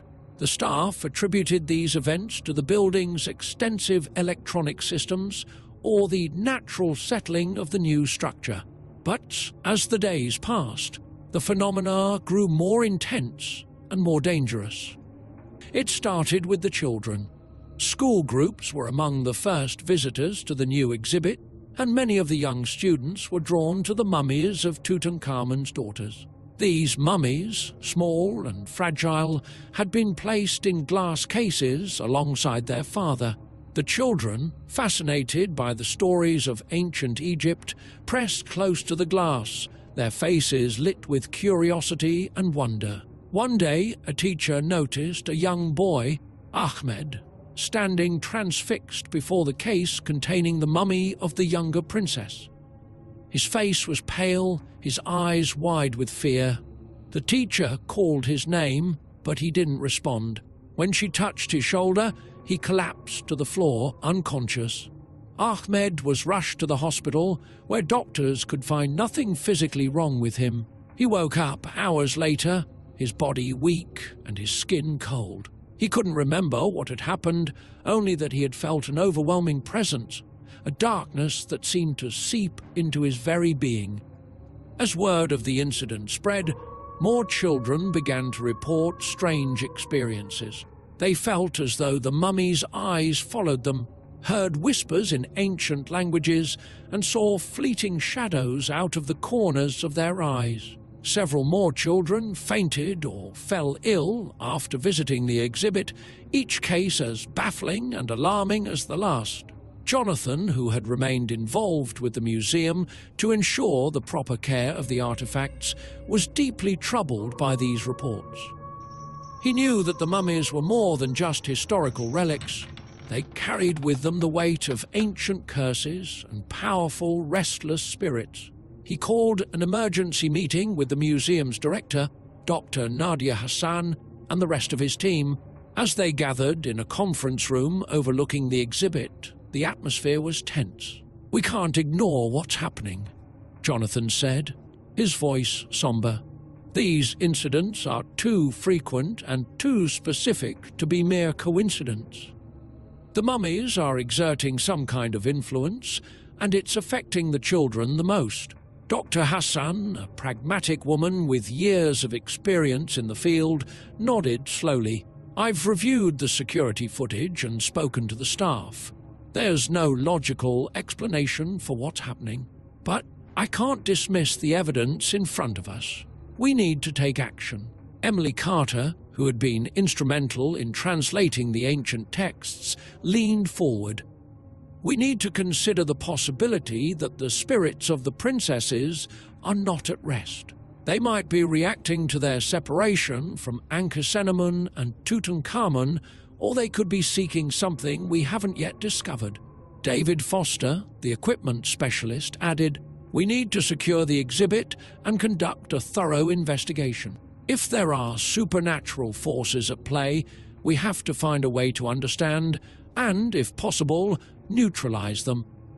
The team agreed on a plan of action. They would temporarily close the exhibit to the public and set up monitoring equipment to capture any anomalies.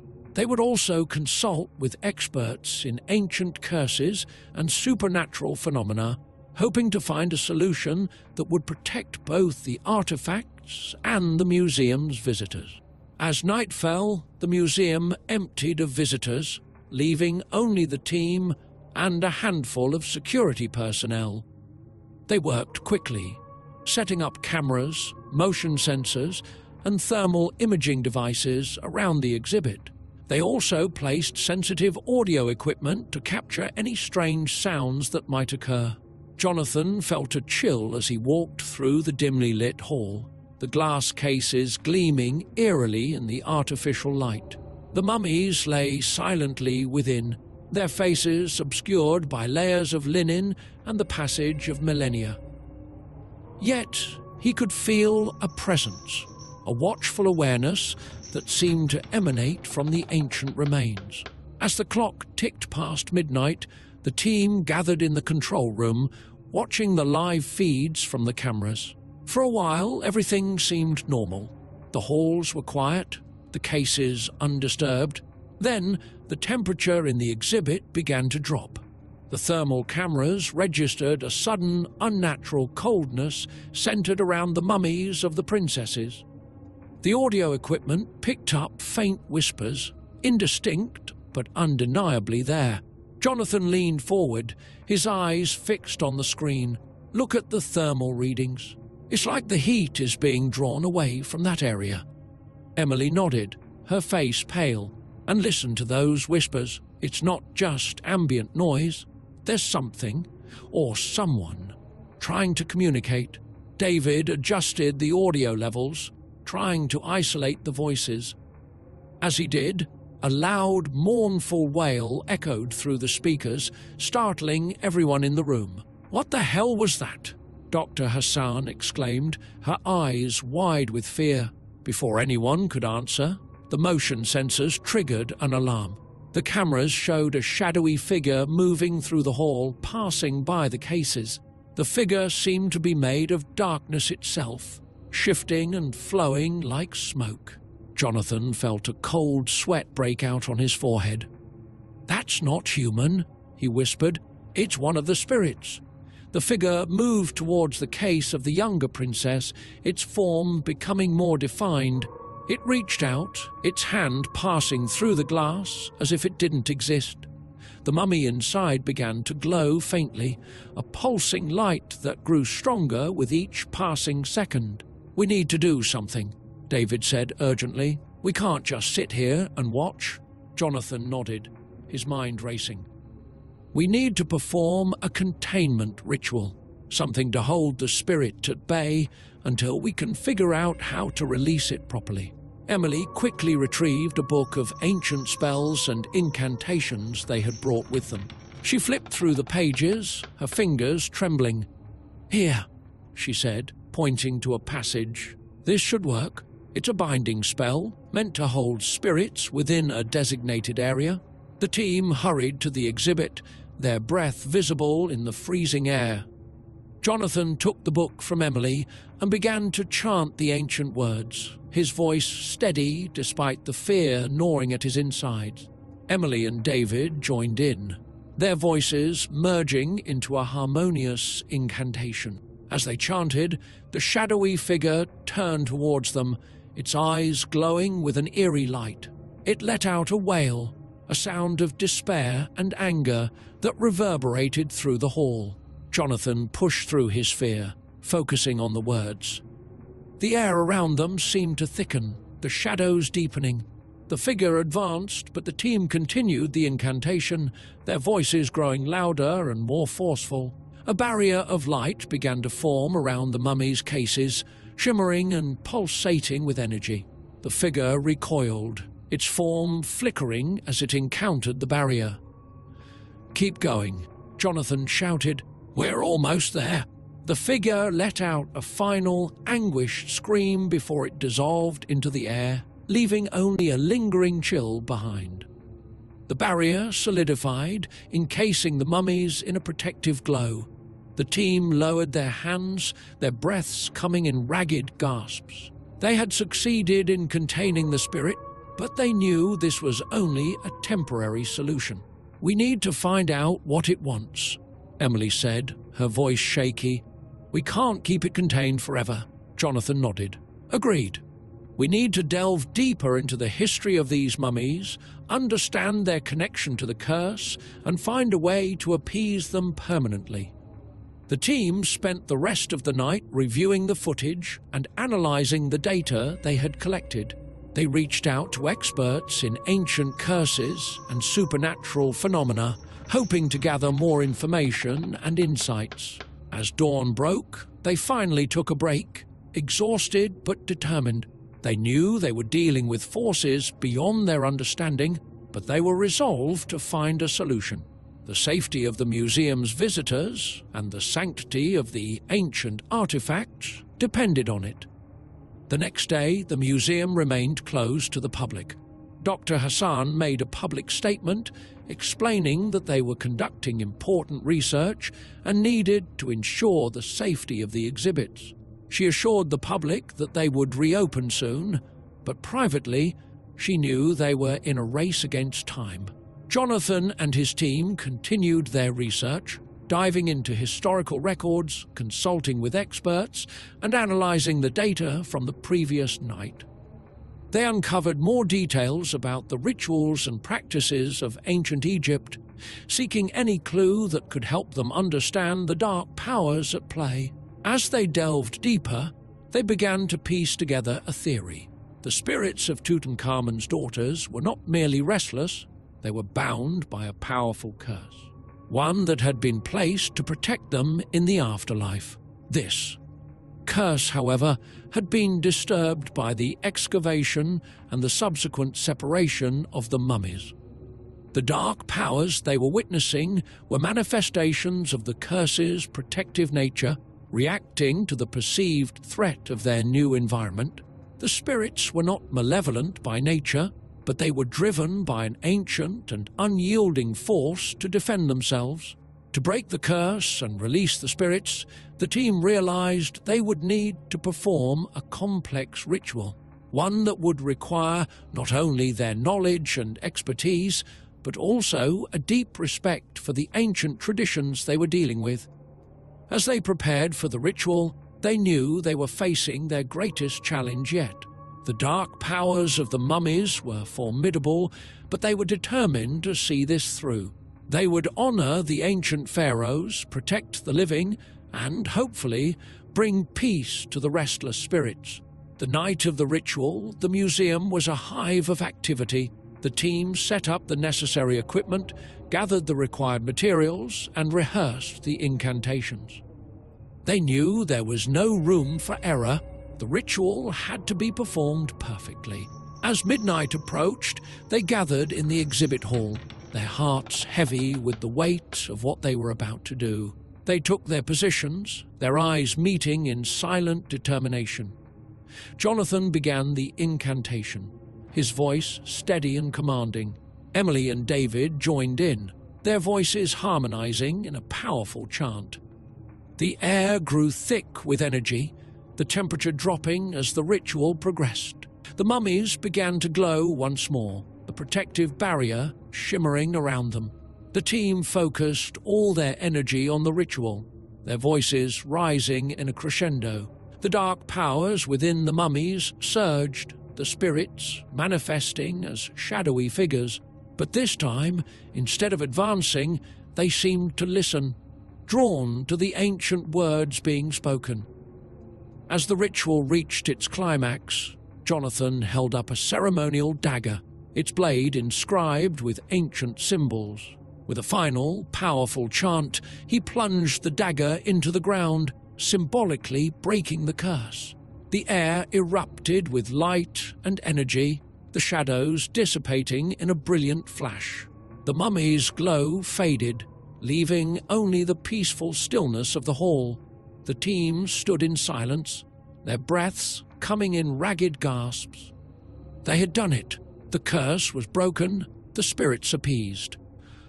Dr. Hassan entered the hall, her face a mix of relief and awe. "Is it over?" she asked, her voice barely above a whisper. Jonathan nodded. "Yes, it's over. The spirits are at peace now." The team embraced, their hearts filled with a sense of accomplishment and relief. They had faced the darkness and emerged victorious, honoring the ancient traditions and protecting the living. As they left the exhibit hall, the first light of dawn breaking over the horizon, they knew they had achieved something remarkable.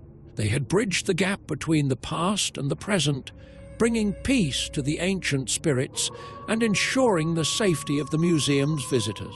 Their journey was far from over, but they were ready to face whatever challenges lay ahead. United in their purpose and guided by the wisdom of the ancients, they would continue to uncover the secrets of the past, honoring the legacy of those who had come before. Chapter 5: The Museum of Horrors, Part 2: Deadly Encounters. The Grand Egyptian Museum had become a beacon for history enthusiasts and tourists from around the globe. However, the excitement surrounding the newly unveiled Tutankhamun exhibit was tainted by whispers of strange occurrences and unexplainable incidents.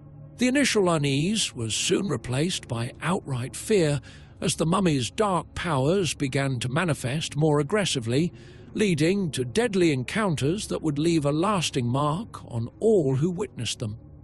The first deadly encounter occurred on a quiet Tuesday afternoon. A group of children from a local school had come to visit the museum, their laughter and chatter filling the halls. Among them was Layla, a bright and curious 8-year-old with a keen interest in ancient Egypt. She was particularly fascinated by the mummies of Tutankhamun's daughters, their small, delicate forms, a stark contrast to the grandeur of their father's artifacts. As the children gathered around the glass cases, Layla felt a strange pull towards the younger princess's mummy. Ignoring the guide's instructions, she pressed her hand against the glass, her breath fogging up the surface. Her friends giggled and joined her, their faces close to the display. Suddenly, Layla felt a sharp, icy sensation shoot through her hand and up her arm. She gasped, trying to pull away, but her hand seemed glued to the glass. Her eyes widened in terror as she saw the mummy's eyes glowing faintly, the linen wrappings shifting as if the ancient princess was waking from her eternal slumber. Her screams pierced the air, drawing the attention of the guide and the other children. They rushed to her side, but as they tried to pull her away, they too felt the freezing cold spreading through their limbs. The guide managed to break free and grabbed Layla, yanking her away from the case with all his strength. Layla collapsed to the floor, unconscious, her skin cold and pale. The other children backed away in fear, their eyes darting between Layla and the now still mummy. The guide quickly called for help, and Layla was taken to the hospital, where she remained in a coma for several days. News of the incident spread quickly, and the museum staff grew increasingly alarmed. Dr. Jonathan Rivers and his team knew that the mummy's powers were escalating, but they had not anticipated such a direct and deadly manifestation. They intensified their research, hoping to find a way to contain the dark forces before more lives were put at risk. Despite their efforts, the hauntings continued, growing more violent and unpredictable. One night, the security guard on duty, Ahmed, was making his rounds when he heard a soft, melodic humming coming from the Tutankhamun exhibit. Curious, he followed the sound, which seemed to be emanating from the mummy's cases. As he approached, the humming grew louder, more insistent. Ahmed felt a strange compulsion to move closer, his mind clouded by the hypnotic melody. He reached out to touch the glass, his fingers trembling. The moment his hand made contact, the humming ceased, replaced by a bone-chilling silence. The air grew cold, and Ahmed felt a pressure building in his chest, making it hard to breathe. He tried to pull away, but his hand was stuck, as if an invisible force was holding him in place. The mummy of the older princess began to glow, its linen wrappings unraveling slightly to reveal a desiccated hand reaching out towards him. Ahmed's eyes widened in horror, but he couldn't move, couldn't scream. The mummy's hand passed through the glass, its skeletal fingers closing around his wrist. A sharp pain shot through Ahmed's body, and he felt his life force being drained away. His vision blurred, and darkness encroached at the edges of his sight. He tried to fight it, but the cold was too much, sapping his strength and will. When the morning shift arrived, they found Ahmed lying lifeless on the floor, his skin shriveled and his eyes wide open in a final, silent scream. The sight sent shockwaves through the museum staff, and rumors of a deadly curse began to spread like wildfire. Dr. Rivers knew they had to act quickly. The mummies were not just artifacts. They were conduits for a powerful and dangerous force that was growing stronger with each passing day. He called for an emergency meeting with Dr. Nadia Hassan and the rest of his team to devise a plan to protect the museum and its visitors. "We can't keep this under wraps any longer," Dr. Hassan said, her face etched with worry. "The public needs to be informed, and we need to close the exhibit until we can neutralize the threat." Jonathan nodded. "Agreed. We need to contain the mummies and perform a more thorough investigation. This is beyond our initial understanding of the curse. It's evolving, and we need to adapt our approach." The team decided to seal off the exhibit and increase security measures. They brought in experts in ancient curses and supernatural phenomena, hoping to find a solution. The museum's closure was announced, and the public was urged to stay away until further notice. Despite the heightened precautions, the mummy's dark powers continued to wreak havoc. One evening, a group of curious teenagers sneaked into the museum, hoping to capture footage of the hauntings for their social media accounts. Armed with flashlights and cameras, they made their way to the sealed-off exhibit, their laughter echoing through the empty halls. As they approached the mummy's cases, the temperature dropped and their flashlights flickered. Undeterred, they began filming, whispering excitedly about the potential for viral fame. Suddenly, the air grew thick with a palpable sense of dread. The glass cases fogged up, and a faint, ghostly light began to emanate from the mummies. The teenagers felt an overwhelming sense of fear, but they couldn't look away. The older princess's mummy started to move, its linen wrappings rustling as if a breeze had passed through the sealed case. One of the teenagers, a boy named Sam, stepped closer, his camera focused on the eerie sight.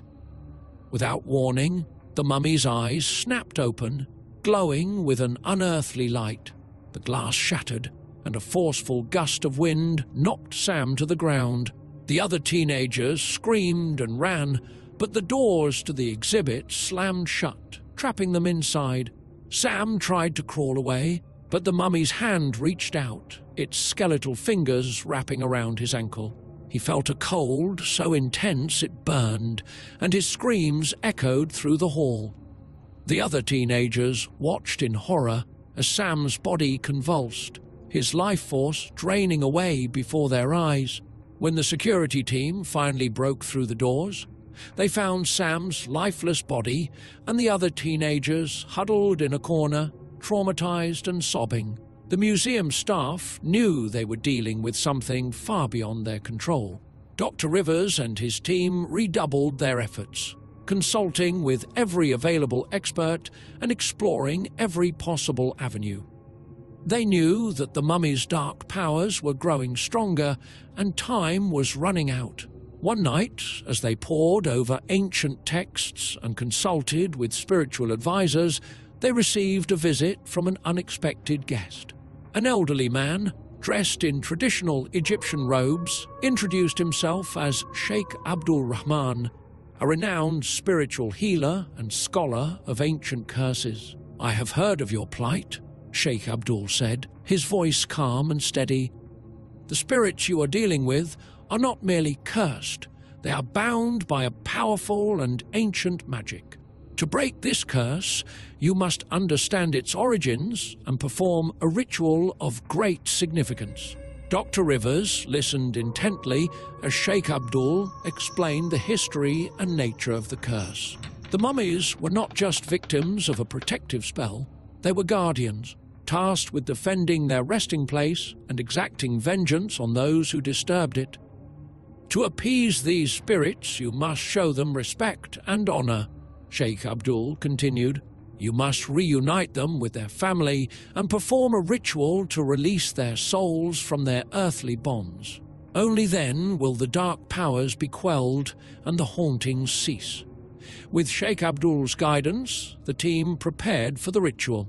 They gathered the necessary materials and studied the incantations, knowing that this was their last hope. The museum remained closed, and the public waited anxiously for news. On the night of the ritual, the team assembled in the exhibit hall, their hearts heavy with anticipation. Sheikh Abdul led them through the preparations, his presence a calming influence amid the tension. As midnight approached, they began the ritual, chanting the ancient words and making offerings to the spirits. The air grew thick with energy, the temperature dropping as the mummy's cases began to glow. The spirits manifested once more, their forms shadowy and indistinct. But this time, instead of attacking, they seemed to listen, drawn to the ritual's power. The team continued the incantation, their voices growing stronger and more confident. A barrier of light formed around the mummies, shimmering with energy. The spirits moved closer, their eyes filled with a mixture of anger and sorrow. Jonathan stepped forward, holding a ceremonial dagger inscribed with ancient symbols. "With this dagger, we break the bonds that hold you," he said, his voice steady. "We honor you and release you from your earthly ties. Go in peace, and may your spirits find rest." With a final, powerful chant, he plunged the dagger into the ground. The air erupted with light and energy, the shadows dissipating in a brilliant flash. The mummy's glow faded, leaving only the peaceful stillness of the hall. The team stood in silence, their breaths coming in ragged gasps. They had done it. The curse was broken, the spirits appeased. As they left the exhibit hall, the first light of dawn breaking over the horizon, they knew they had achieved something remarkable. They had bridged the gap between the past and the present, bringing peace to the ancient spirits and ensuring the safety of the museum's visitors. Their journey was far from over, but they were ready to face whatever challenges lay ahead. United in their purpose and guided by the wisdom of the ancients, they would continue to uncover the secrets of the past, honoring the legacy of those who had come before. Chapter 5, The Museum of Horrors, Part 3, The Curse Spreads.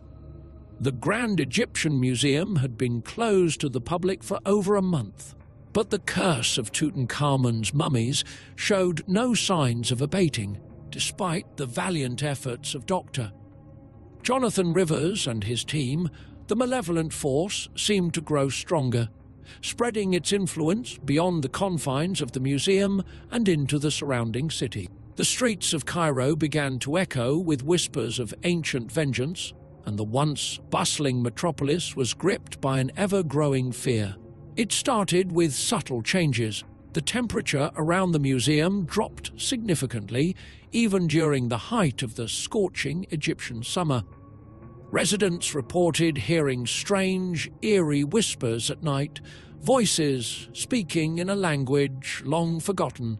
Pets and stray animals avoided the area, their instincts sensing a danger that humans could not yet comprehend. One evening, a small group of young archaeologists, eager to uncover the secrets of the curse, decided to venture into the sealed museum. They believed that if they could document the supernatural occurrences, they might find a way to understand and ultimately dispel the curse. Armed with high-tech equipment and driven by a mixture of curiosity and skepticism, they entered the museum through a hidden service door. As they made their way through the darkened halls, the air grew heavy with a sense of foreboding. Their flashlights flickered, casting long, dancing shadows on the ancient artifacts.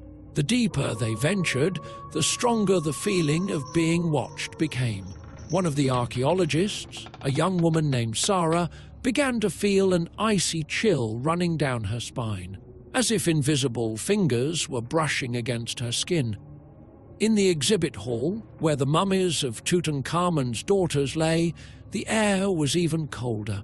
The group set up their equipment, preparing to capture any signs of the supernatural. As they worked, a soft, ghostly light began to emanate from the mummies' cases. The archaeologists exchanged nervous glances, their initial bravado fading in the face of the palpable tension. Suddenly, the glass cases began to vibrate, and a low, mournful wail filled the air. The archaeologists froze, their eyes wide with fear.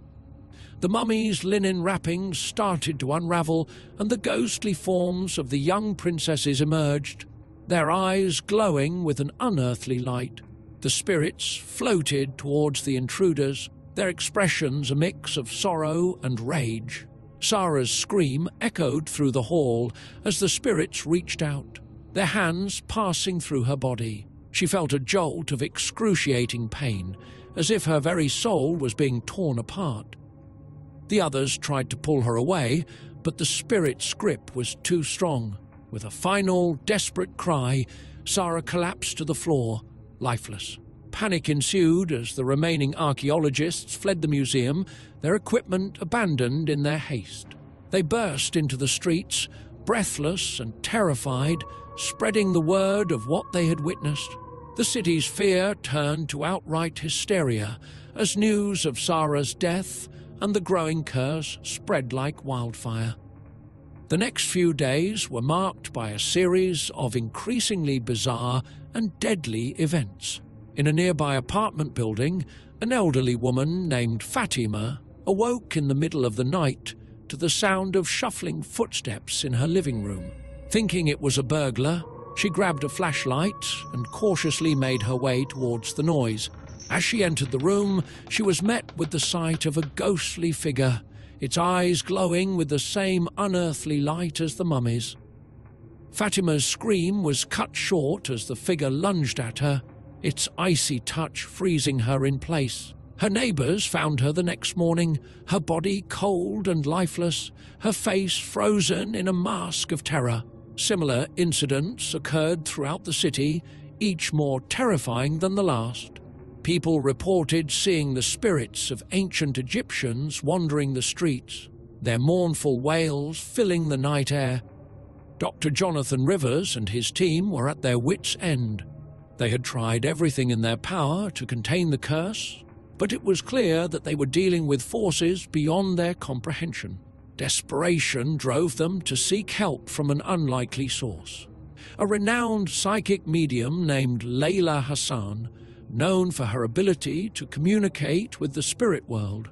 Layla arrived at the museum with an air of calm confidence, her presence a beacon of hope in the midst of chaos. She conducted a séance in the exhibit hall, hoping to contact the spirits and understand their motives. As she entered a trance, the temperature in the room plummeted and the ghostly forms of the mummies appeared once more. Through Layla, the spirits spoke of their anguish and their desire for peace. They revealed that their unrest stemmed from the disturbance of their resting place and the separation from their family.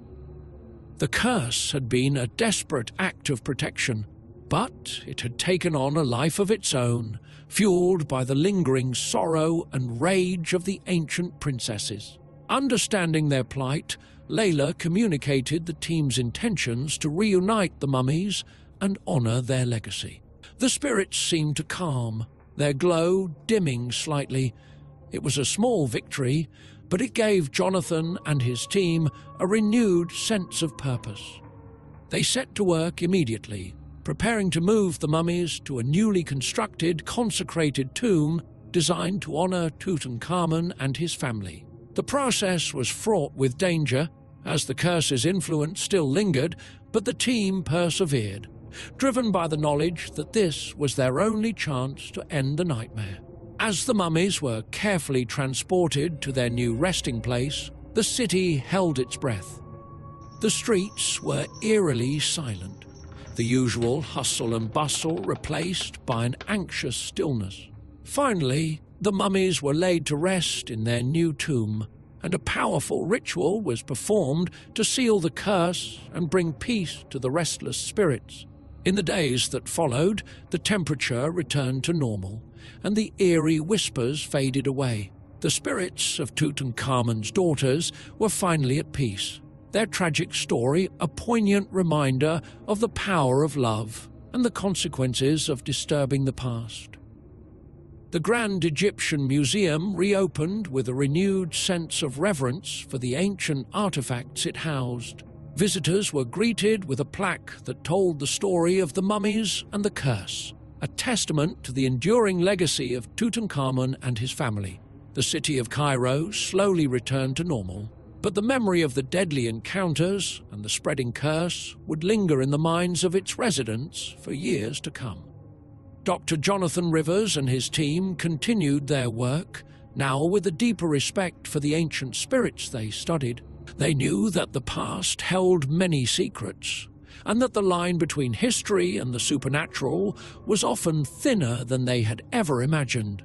Chapter 6: The Escape and Final Confrontation, Part 1. Desperate Measures. The sun dipped below the horizon, casting the Grand Egyptian Museum in shadows as Dr. Jonathan Rivers and his team huddled in the makeshift command center they had established in the curator's office. The past weeks had been a harrowing ordeal, filled with unrelenting hauntings, inexplicable phenomena, and the looming threat of the curse that had spread its dark tendrils throughout the city. As the night settled in, an oppressive silence fell over the room, broken only by the occasional hum of their equipment. Jonathan ran a hand through his disheveled hair, his face etched with exhaustion and determination. "We need a new approach," he said, his voice hoarse from lack of sleep. "Everything we've tried so far has only angered the spirits more." Layla Hassan, the psychic medium who had been instrumental in communicating with the ancient spirits, nodded solemnly. "The spirits of Tutankhamun's family are bound by powerful magic. To break the curse, we need to understand its origins and find a way to reverse it." Professor Mahmoud, the museum's senior Egyptologist, shuffled through a stack of ancient texts and scrolls that they had been poring over for days. "There must be something we're missing," he muttered. Some clue, some ritual that can appease the spirits and end this nightmare? As the team delved deeper into their research, Layla closed her eyes and began to meditate, hoping to receive guidance from the spirit world. The air in the room grew colder, and a faint whispering filled the silence. Layla's eyes snapped open, her gaze intense and focused. "I have seen a vision," she said, her voice tinged with urgency. "The curse can only be broken by reuniting the mummies of Tutankhamun's family and performing a sacred ritual that was lost to time. But to do so, we must retrieve an ancient artifact known as the Ankh of Ma'at, which holds the key to reversing the curse." Jonathan's brow furrowed in concentration. The Ankh of Ma'at. I've read about it. It's said to be a powerful talisman that embodies balance and justice, but it's been missing for centuries. Professor Mahmoud leaned forward, his eyes shining with excitement. "There are references to the Ankh in the old archives. According to legend, it was hidden in a secret chamber within the Valley of the Kings, a place that only the most trusted priests of the time knew about." Determined to end the curse once and for all, the team quickly formulated a plan. They would travel to the Valley of the Kings and search for the hidden chamber, guided by the ancient texts and Layla's psychic abilities. The journey would be perilous, but it was their only hope. The following morning, Jonathan, Layla, Professor Mahmoud, and a select group of archaeologists and security personnel set out for the Valley of the Kings. The desert landscape stretched out before them, a stark reminder of the passage of time and the enduring legacy of ancient Egypt. As they approached the valley, the team could feel the weight of history pressing down on them, and a sense of foreboding settled in their hearts. Using the ancient texts as a guide, the team navigated the labyrinthine passages and hidden chambers of the valley. Hours turned into days as they meticulously searched for clues, their determination unwavering despite the mounting challenges. The oppressive heat, treacherous terrain, and the ever-present sense of being watched took their toll, but they pressed on, driven by the urgency of their mission. On the third day, Layla's psychic senses led them to a secluded area of the valley, where they discovered a hidden entrance obscured by centuries of sand and rock. As they cleared the entrance, a sense of anticipation filled the air. This was it, the hidden chamber that held the key to breaking the curse. The chamber was dark and musty, filled with the remnants of ancient rituals and the echoes of long-forgotten prayers. At the center of the room stood a stone pedestal upon which rested the Ankh of Ma'at. The talisman gleamed with an otherworldly light, its intricate carvings and symbols radiating power and ancient wisdom. As Jonathan carefully lifted the Ankh from its resting place, a low rumble reverberated through the chamber. The walls seemed to pulse with energy, and the air grew thick with the presence of unseen forces. The team knew they had little time to spare. They quickly made their way back to the surface, the Ankh of Ma'at safely in their possession. Returning to the Grand Egyptian Museum, the team prepared for the final ritual. They gathered the mummies of Tutankhamun's family, placing them in a sacred circle in the exhibit hall. Layla, with the Ankh of Ma'at in hand, stood at the center, ready to perform the ritual that would end the curse. As the ritual began, the room grew cold, and the ghostly forms of the ancient spirits appeared once more. Their eyes glowed with a mixture of hope and sorrow, watching as Layla recited the ancient incantations and invoked the power of the Ankh. The air crackled with energy, and the mummies began to glow with an ethereal light. Jonathan and the others watched in awe as the spirits of Tutankhamun's family were drawn towards the Ankh, their forms merging into a single radiant beam of light. The oppressive weight of the curse lifted, replaced by a sense of peace and tranquility. The ritual reached its climax, and with a final burst of light, the spirits were gone, their long journey finally at an end. The mummies lay at rest, their souls freed from the bonds of the curse. The Ankh of Maat, its purpose fulfilled, dimmed and returned to its original state. The team breathed a collective sigh of relief. Their ordeal finally over. They had faced unimaginable horrors and uncovered ancient secrets, but they had triumphed in the end. The curse of Tutankhamun was broken, and the spirits of his family were at peace. As they emerged from the exhibit hall, the first light of dawn breaking over the horizon, they knew they had achieved something remarkable. They had bridged the gap between the past and the present, bringing peace to the ancient spirits and ensuring the safety of the museum's visitors. Their journey was far from over, but they were ready to face whatever challenges lay ahead. United in their purpose and guided by the wisdom of the ancients, they would continue to uncover the secrets of the past, honoring the legacy of those who had come before. Chapter 6. The Escape and Final Confrontation. Part 2. Confronting the Mummies. The Grand Egyptian Museum had never looked more foreboding. Shadows danced in the moonlight, giving the illusion of movement where there was none, and the air was thick with an almost palpable sense of dread. Dr. Jonathan Rivers, Layla Hassan, Professor Mahmoud, and the rest of their team stood at the entrance to the exhibit hall, their breaths shallow, their nerves taut. Inside, the mummies of Tutankhamun's family were laid out with a macabre elegance, their ancient wrappings still preserving the forms of the dead. These mummies were the source of the curse, and the team had been driven to the edge of madness by the hauntings that plagued them. Now it was time to confront the source of their terror directly. "Are we ready?" Jonathan asked, his voice steady but low. He glanced at each member of the team, looking for any signs of hesitation. None showed any outward fear, but the tension in their eyes was unmistakable. Layla clutched the Ankh of Maat tightly, her knuckles white. "This is our only chance," she said. "The spirits are bound to these bodies. We must perform the ritual to reunite their souls and end the curse."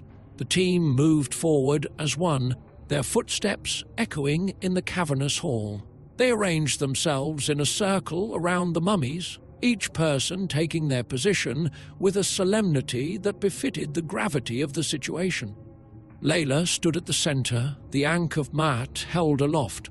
"Begin the incantation," Professor Mahmoud instructed, his voice barely more than a whisper. Layla closed her eyes and began to chant in a language so ancient that its words seemed to resonate with the very stones of the museum. As she spoke, the air around them grew colder, and a low hum filled the hall, as if the very fabric of reality was being altered by the power of her words. The mummies began to stir. At first, it was just a slight movement, a twitch of a finger, a shift of a limb. But then, one by one, they began to rise, their eyes glowing with an unnatural light. The team watched in horrified fascination as the mummies stood, their bodies animated by an ancient and malevolent force. "Keep chanting," Jonathan urged, his voice trembling with the effort to remain calm. Layla's voice grew louder, more insistent, as she held the Ankh of Maat high above her head. The artifact glowed with a brilliant light, casting long shadows across the room. The mummies recoiled, their movements becoming more erratic and frenzied. The air was filled with a cacophony of unearthly wails, the voices of the ancient spirits crying out in anguish and rage. The temperature continued to drop, and the team could see their breath misting in the air. Suddenly, one of the mummies lunged at Layla, its decayed hands reaching out to grasp her. Jonathan leapt forward, brandishing a makeshift torch he had prepared earlier. He swung it at the mummy, the flames causing it to recoil and retreat. "We have to hold them off," he shouted. "Layla needs more time." The team formed a defensive circle around Layla, using whatever tools they had to fend off the advancing mummies. Professor Mahmoud wielded an ancient staff, its hieroglyphs glowing faintly as if responding to the threat. Other team members used torches, shovels, and even fragments of broken artifacts to keep the mummies at bay. Layla's chant grew even louder, her voice a powerful beacon amidst the chaos. The Ankh of Maat pulsed with energy, its light growing brighter with each passing moment. The mummies howled in pain, their forms flickering as the power of the ritual began to take effect. One of the mummies, larger and more imposing than the others, broke through the defensive line. It reached for Jonathan with a speed that belied its ancient appearance. Jonathan dodged, swinging his torch with all his might. The flames caught the mummy's wrappings, and it burst into flames, writhing in agony before collapsing into a smouldering heap. "We're almost there," Layla cried, her voice filled with a mixture of desperation and hope. Just a little longer. The mummies were relentless, their attacks becoming more frenzied as the ritual neared its climax. The team fought valiantly, but the strain was beginning to show. Cuts and bruises marred their skin, and their movements were slowing with exhaustion. Finally, with a final, triumphant shout, Layla completed the incantation. The Ankh of Maat blazed with a blinding light, and a shockwave of energy burst from it, sweeping through the hall. The mummies were thrown back, their bodies collapsing into lifeless heaps as the light washed over them. The howling ceased, replaced by a profound silence. The oppressive weight of the curse lifted, and the air grew warmer. The team stood in stunned silence, their breaths coming in ragged gasps. "It's over," Layla whispered, lowering the Ankh of Maat. She swayed on her feet, and Jonathan rushed to support her. "You did it," he said, his voice filled with awe and relief. "You broke the curse." Layla nodded weakly, her strength nearly spent. "The spirits are at peace now. They can finally rest." The team gathered around, their faces etched with a mixture of relief and disbelief. They had faced the unimaginable and emerged victorious. The mummies lay still, their threat finally extinguished. As the first light of dawn began to filter through the windows of the exhibit hall, the team made their way outside, their steps heavy with exhaustion, but their hearts light with the knowledge that they had succeeded. The curse of Tutankhamun was broken, and the spirits of his family were free. Jonathan looked back at the museum, its facade now bathed in the warm glow of the rising sun. It was a new day, a new beginning, and the legacy of the ancient pharaohs would continue to inspire and awe, but no longer haunt. The ordeal had forged a bond between them, a bond of shared terror and triumph. They had faced the darkness of the past and emerged into the light, their spirits unbroken. Together, they would continue to explore the mysteries of history with a newfound respect for the power and the perils of the ancient world. Chapter 6: The Escape and Final Confrontation. Part 3: Sacrifices and Triumph. The Grand Egyptian Museum, though now quiet, seemed to hold its breath in anticipation of the final moments of the struggle. The team, battered and weary, stood amidst the fallen mummies, their bodies and minds pushed to their limits. The battle had been long and arduous, and though they had managed to subdue the cursed mummies temporarily, the curse's malevolent energy still lingered, threatening to reawaken the horrors they had just faced. Dr. Jonathan Rivers, Layla Hassan, Professor Mahmoud, and the others gathered around the central exhibit where the mummies of Tutankhamun's family lay.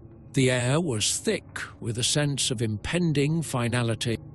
The Ankh of Maat still glowed faintly in Layla's hands, but its power was waning, and they all knew that a more permanent solution was needed to ensure the curse was truly broken. "We have to seal the curse once and for all," Jonathan said, his voice firm despite the exhaustion etched into his features. "The ritual alone won't be enough. We need to ensure the spirits find eternal peace." Professor Mahmoud nodded in agreement, his face pale but resolute. "There is an ancient text that speaks of a final sacrifice, one that binds the spirits to the afterlife and prevents them from returning. It's dangerous, but it may be our only hope." Layla looked up, her eyes reflecting a mixture of determination and fear. "What does it entail?" she asked quietly. "The text speaks of a life willingly given to bridge the gap between the living and the dead," Mahmud explained. "A sacrifice that channels the energy of the living to guide the spirits to their rest." A heavy silence fell over the group as the weight of his words sank in. They had come so far, fought so hard, and now one of them would have to make the ultimate sacrifice to ensure their victory. "I'll do it," Layla said, her voice steady despite the trembling in her hands. "I've been connected to this curse since the beginning.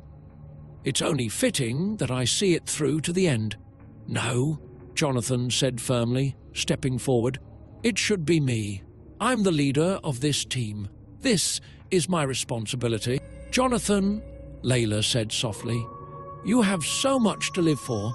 You have a family waiting for you back home. Let me do this. I've dedicated my life to studying these ancient texts. I know the risks, and I'm ready to face them." The team looked on, their faces etched with a mixture of sorrow and admiration for Layla's bravery. Jonathan struggled with the decision, his heart heavy with the thought of losing a valued colleague and friend. "Are you sure?" he asked finally, his voice barely above a whisper. Layla nodded, a small, sad smile on her lips. "Yes, this is my choice. This is how I can make a difference." Professor Mahmud stepped forward, his eyes glistening with unshed tears. "Thank you, Layla. Your sacrifice will not be in vain. We will ensure that the curse is lifted and that the spirits find peace."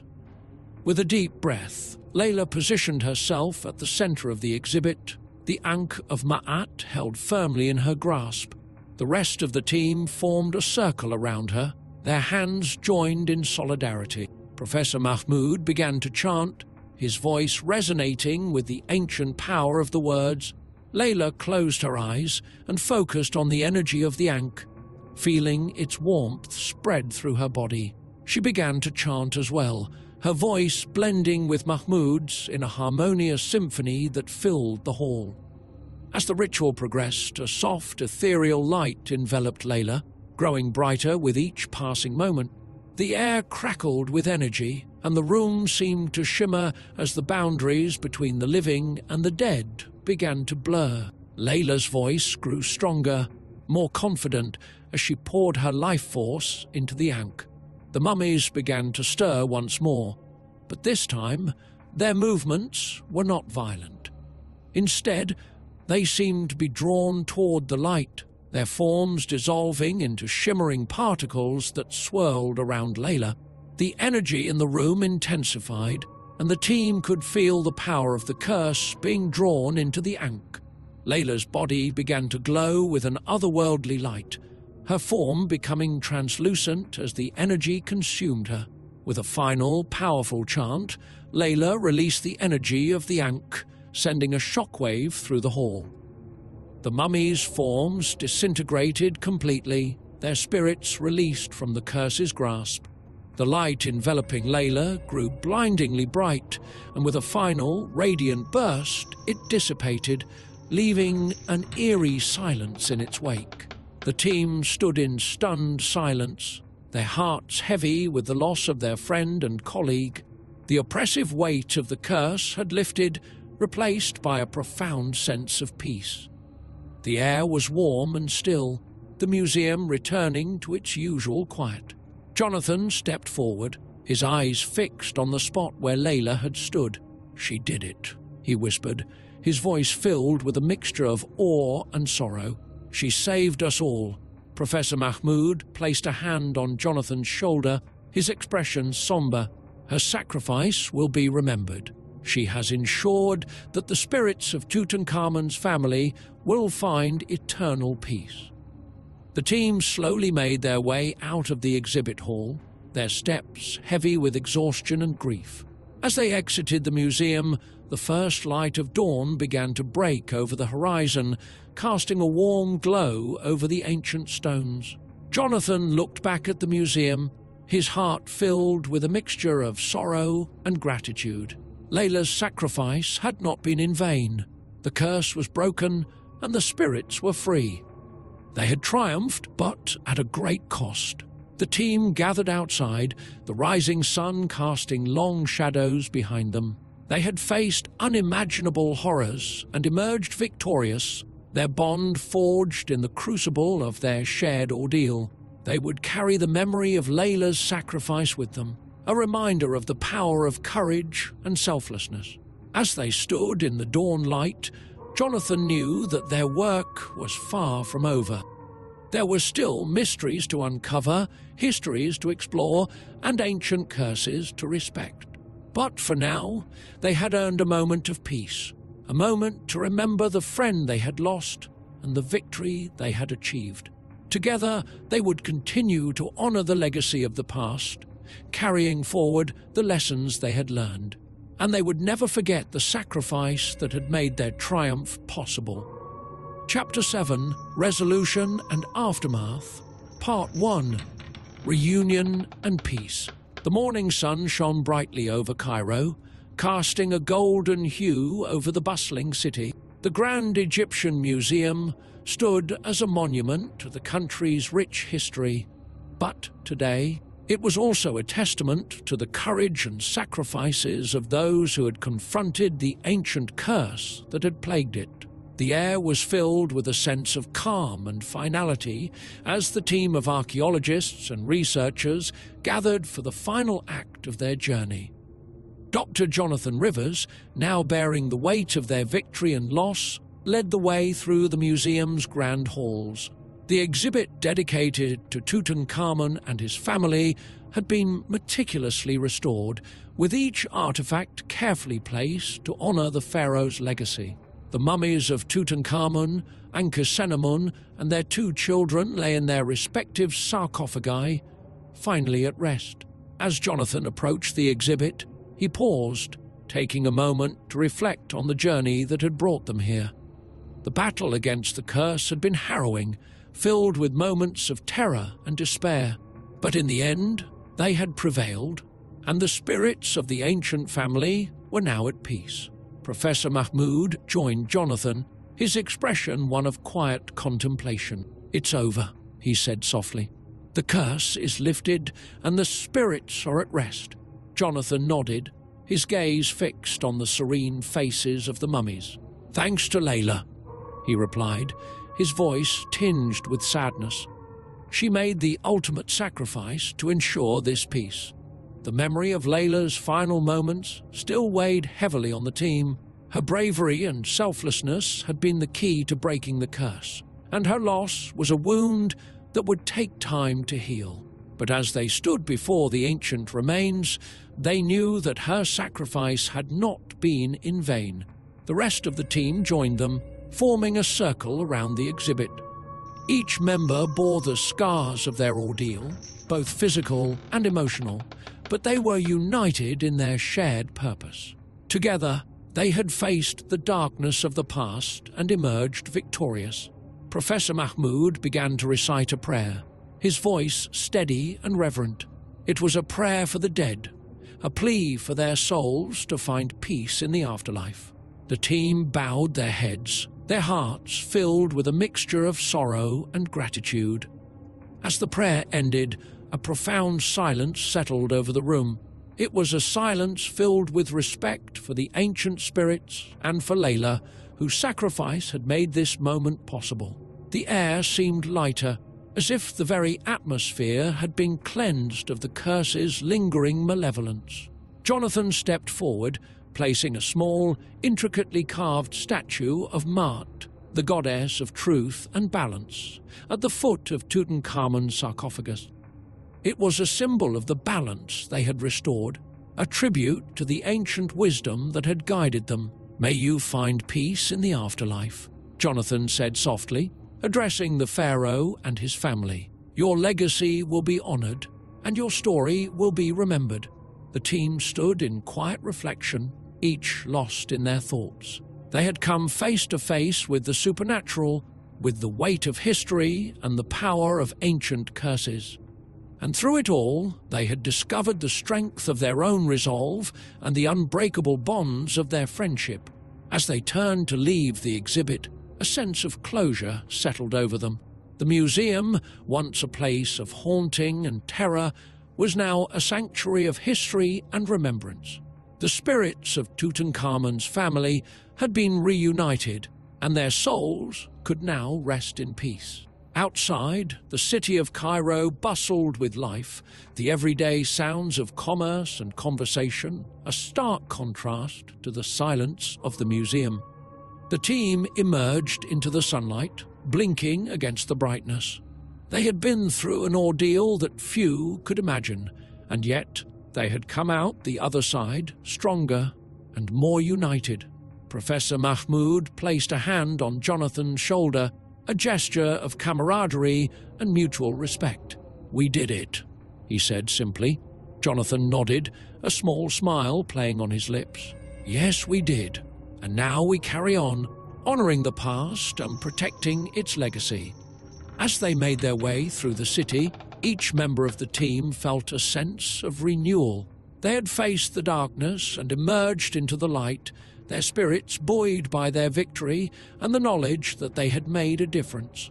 For Jonathan, the journey had been a profound one. He had started as a leader of an archaeological expedition, driven by curiosity and a desire to uncover the past. But he had emerged as a guardian of history, aware of the delicate balance between discovery and respect for the ancient world. Layla's sacrifice would always be a part of their story, a reminder of the courage and dedication required to face the unknown. Her legacy would live on in the work they continued, in the stories they told, and in the hearts of those who remembered her.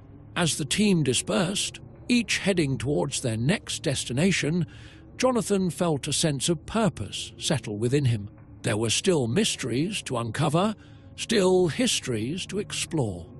But now he knew that they could face whatever challenges lay ahead, armed with the knowledge that they had already overcome the greatest of adversities. The Grand Egyptian Museum stood as a beacon of history and heritage, a testament to the enduring legacy of Tutankhamun and his family. And within its walls, the spirits of the past could finally rest, their story told, their curse lifted, and their peace secured. The sun rose higher in the sky, casting its warm light over the city, and as the team walked towards their future, they carried with them the lessons of the past, the strength of their unity, and the enduring hope for the journeys yet to come.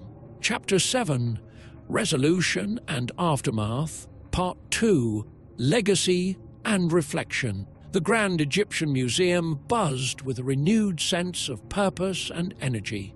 The halls, once filled with an oppressive sense of dread, were now vibrant with the hum of visitors, scholars, and students eager to learn about the rich tapestry of Egypt's history.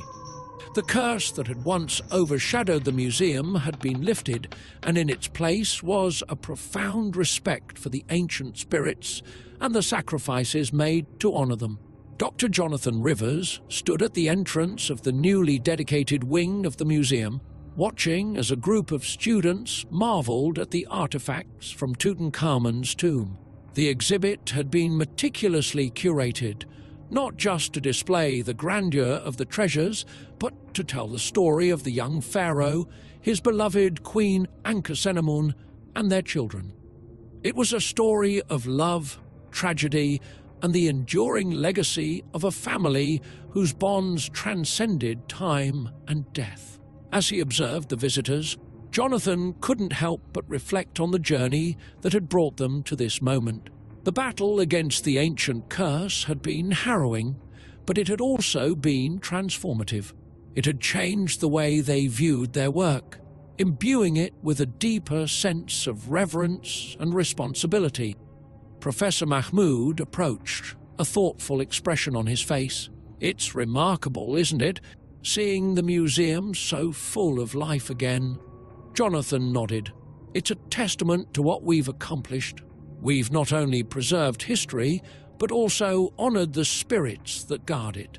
Mahmud smiled, "and ensured that Layla's sacrifice was not in vain. Layla's memory was a constant presence, a reminder of the courage and selflessness that had broken the curse. Her legacy lived on in the museum, not just in the exhibits, but in the hearts of those who had known her. The team had established a scholarship in her name dedicated to supporting young archaeologists who shared her passion and dedication. The museum had also initiated a series of educational programs aimed at teaching visitors about the importance of respecting ancient cultures. Workshops, lectures, and interactive displays had been designed to foster a deeper understanding of Egypt's rich history and the need to protect its heritage. As they walked through the exhibit, Jonathan and Mahmud were joined by several members of their team. Each carried their own reflections on the journey and the lessons learned. For them, the museum was more than just a place of work. It was a symbol of their shared experiences and the bond they had forged through adversity. Dr. Nadine Carter, the team's lead conservator, paused before a display case containing the statues of Tutankhamun and Ankhesenamun. "Every time I see this, I'm reminded of the love story that's at the heart of it all," she said. "It's a story that resonates across the ages." Jonathan nodded, "and one that reminds us why we do what we do. It's not just about uncovering the past, but about preserving the human stories that connect us all." The team continued their walk, passing through the various sections of the exhibit. Each artifact, from the gilded chariots to the intricate jewelry, told a part of the story. But it was the mummies of the royal family, now peacefully reunited, that drew the most attention. Their serene expressions seemed to convey a sense of gratitude, as if acknowledging the efforts to honor their legacy. Professor Mahmud stopped before the mummies' display, his gaze lingering on the faces of the children. "In a way, they've become a part of our story too," he said. "Their lives, their deaths, and the curse that bound them, it's all intertwined with our own journey." Jonathan agreed. "And it's a story that will continue to be told, inspiring future generations to respect and protect our shared heritage." As the day drew to a close, the team gathered in the museum's courtyard for a small ceremony. It was a moment to honor their achievements and to reflect on the path that lay ahead. Jonathan stepped forward to address the group, his voice carrying the weight of their collective experiences. "We've faced incredible challenges and made profound sacrifices," he began. "But through it all, we've upheld the principles of our work, to uncover the truth, to honor the past, and to protect the legacy of those who came before us. This museum stands as a testament to those principles and to the resilience and dedication of our team." He looked around at the faces of his colleagues, each reflecting the journey they had shared. "We've learned that history is not just about artifacts and dates. It's about the stories, the people, and the connections that bind us. As we move forward, let's carry those lessons with us, ensuring that our work continues to honor and respect the rich tapestry of human history." The ceremony concluded with a moment of silence, a tribute to Layla and to all those who had contributed to their journey. As the sun set over Cairo, the team felt a renewed sense of purpose. They had faced the darkness and emerged stronger, their bonds unbreakable, their resolve unshakable. In the days and weeks that followed, the museum flourished. Visitors from around the world came to see the treasures of Tutankhamun, to learn about the pharaoh's legacy, and to hear the incredible story of the team that had faced an ancient curse. The educational programs expanded, fostering a new generation of archaeologists and historians dedicated to preserving Egypt's heritage. Jonathan continued his work with a sense of fulfillment. He gave lectures, wrote papers, and mentored young scholars, always emphasizing the importance of respect and reverence for the past. The story of their journey became a cornerstone of his teachings, a reminder of the power of history and the enduring legacy of those who seek to uncover its truths. Professor Mahmoud, too, found a renewed sense of purpose.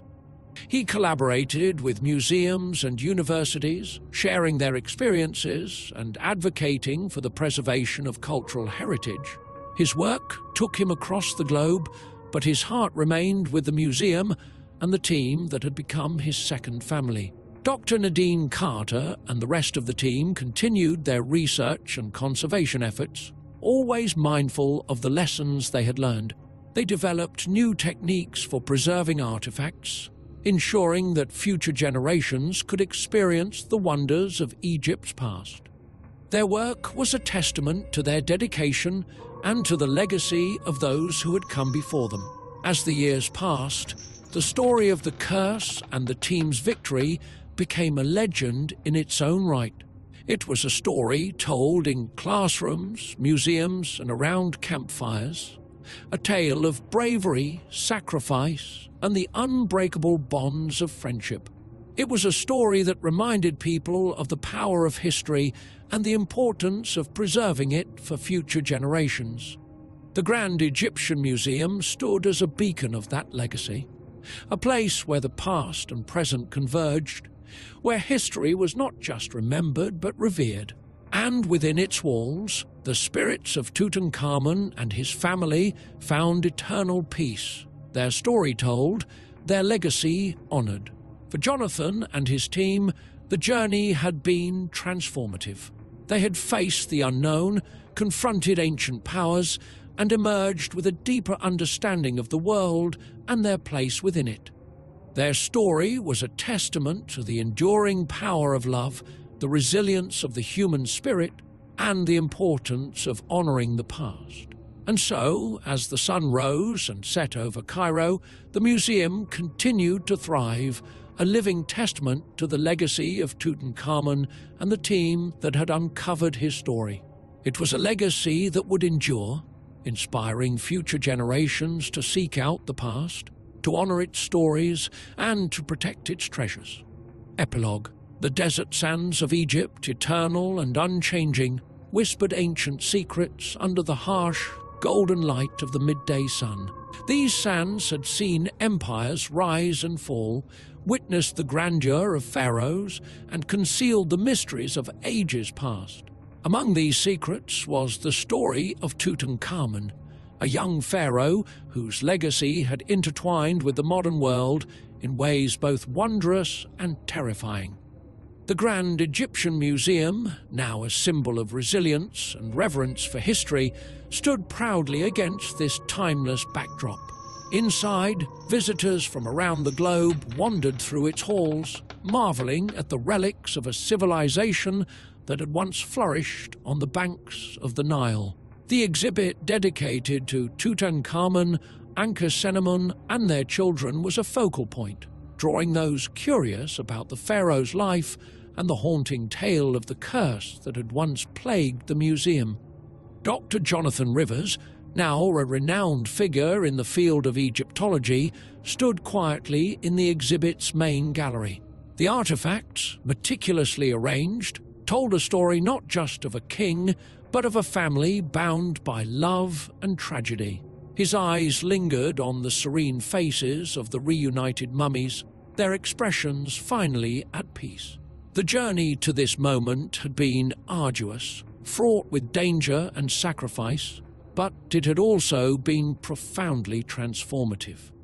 Beside him, Professor Mahmoud Elamin observed the same scene, his thoughts mirroring Jonathan's. They had come a long way from those first days of excitement and fear, digging through the sands to uncover Tutankhamun's tomb. The curse that had once loomed over them, dark and menacing, had been lifted, leaving behind lessons that went beyond the academic. It had taught them about respect, humility, and the power of history. The museum had thrived since the curse was broken, becoming a beacon of education and preservation. The scholarship in Layla's name had already helped numerous young archaeologists pursue their passion. ensuring that her legacy lived on in the hearts and minds of those who followed in her footsteps. Her courage and sacrifice were remembered not just in memorials, but in the vibrant, ongoing work that defined the museum's mission. A group of students gathered around one of the display cases, their faces alight with curiosity and wonder. Jonathan smiled as he listened to their guide recount the tale of Tutankhamun's love for Ankhesenamun and the tragic fate of their children.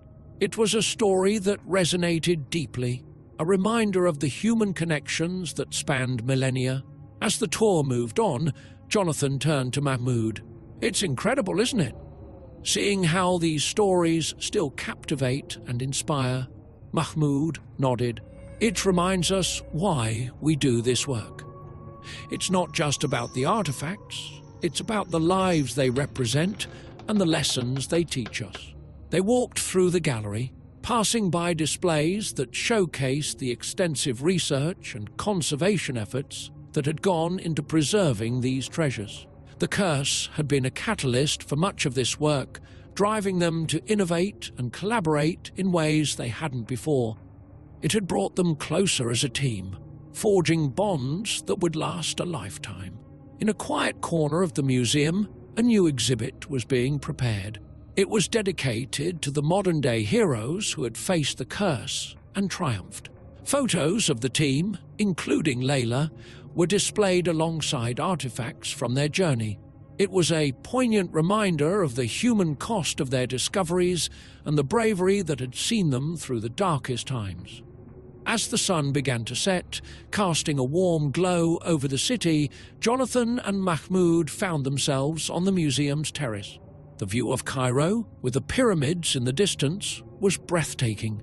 It was a city of contrasts, where the ancient and modern coexisted in a dynamic tapestry. "We've done something extraordinary here," Jonathan said softly. "We've bridged the gap between past and present, ensuring that the stories of those who came before us are remembered and honored." Mahmoud smiled. "And we've shown that history is not just a series of dates and events, but a collection of human experiences that continue to shape our world." The epilogue of their journey was not an end, but a beginning. It marked the start of a new chapter, one in which the lessons of the past guided their future endeavors.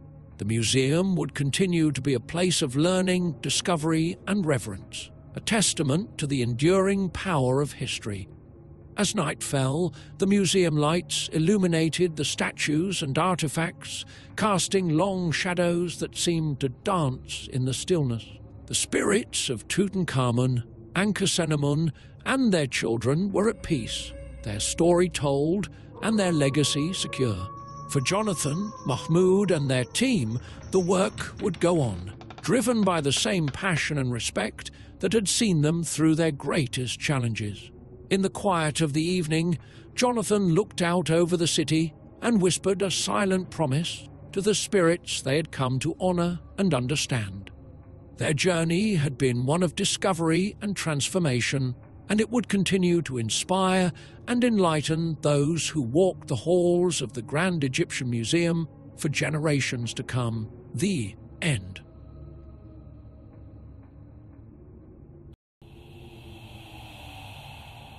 Thanks for tuning in to our podcast. If you enjoyed our exploration of ghosts, mythical creatures, and urban legends, please share it with your friends. Don't forget to subscribe for more thrilling episodes. Until next time, my beloved listeners.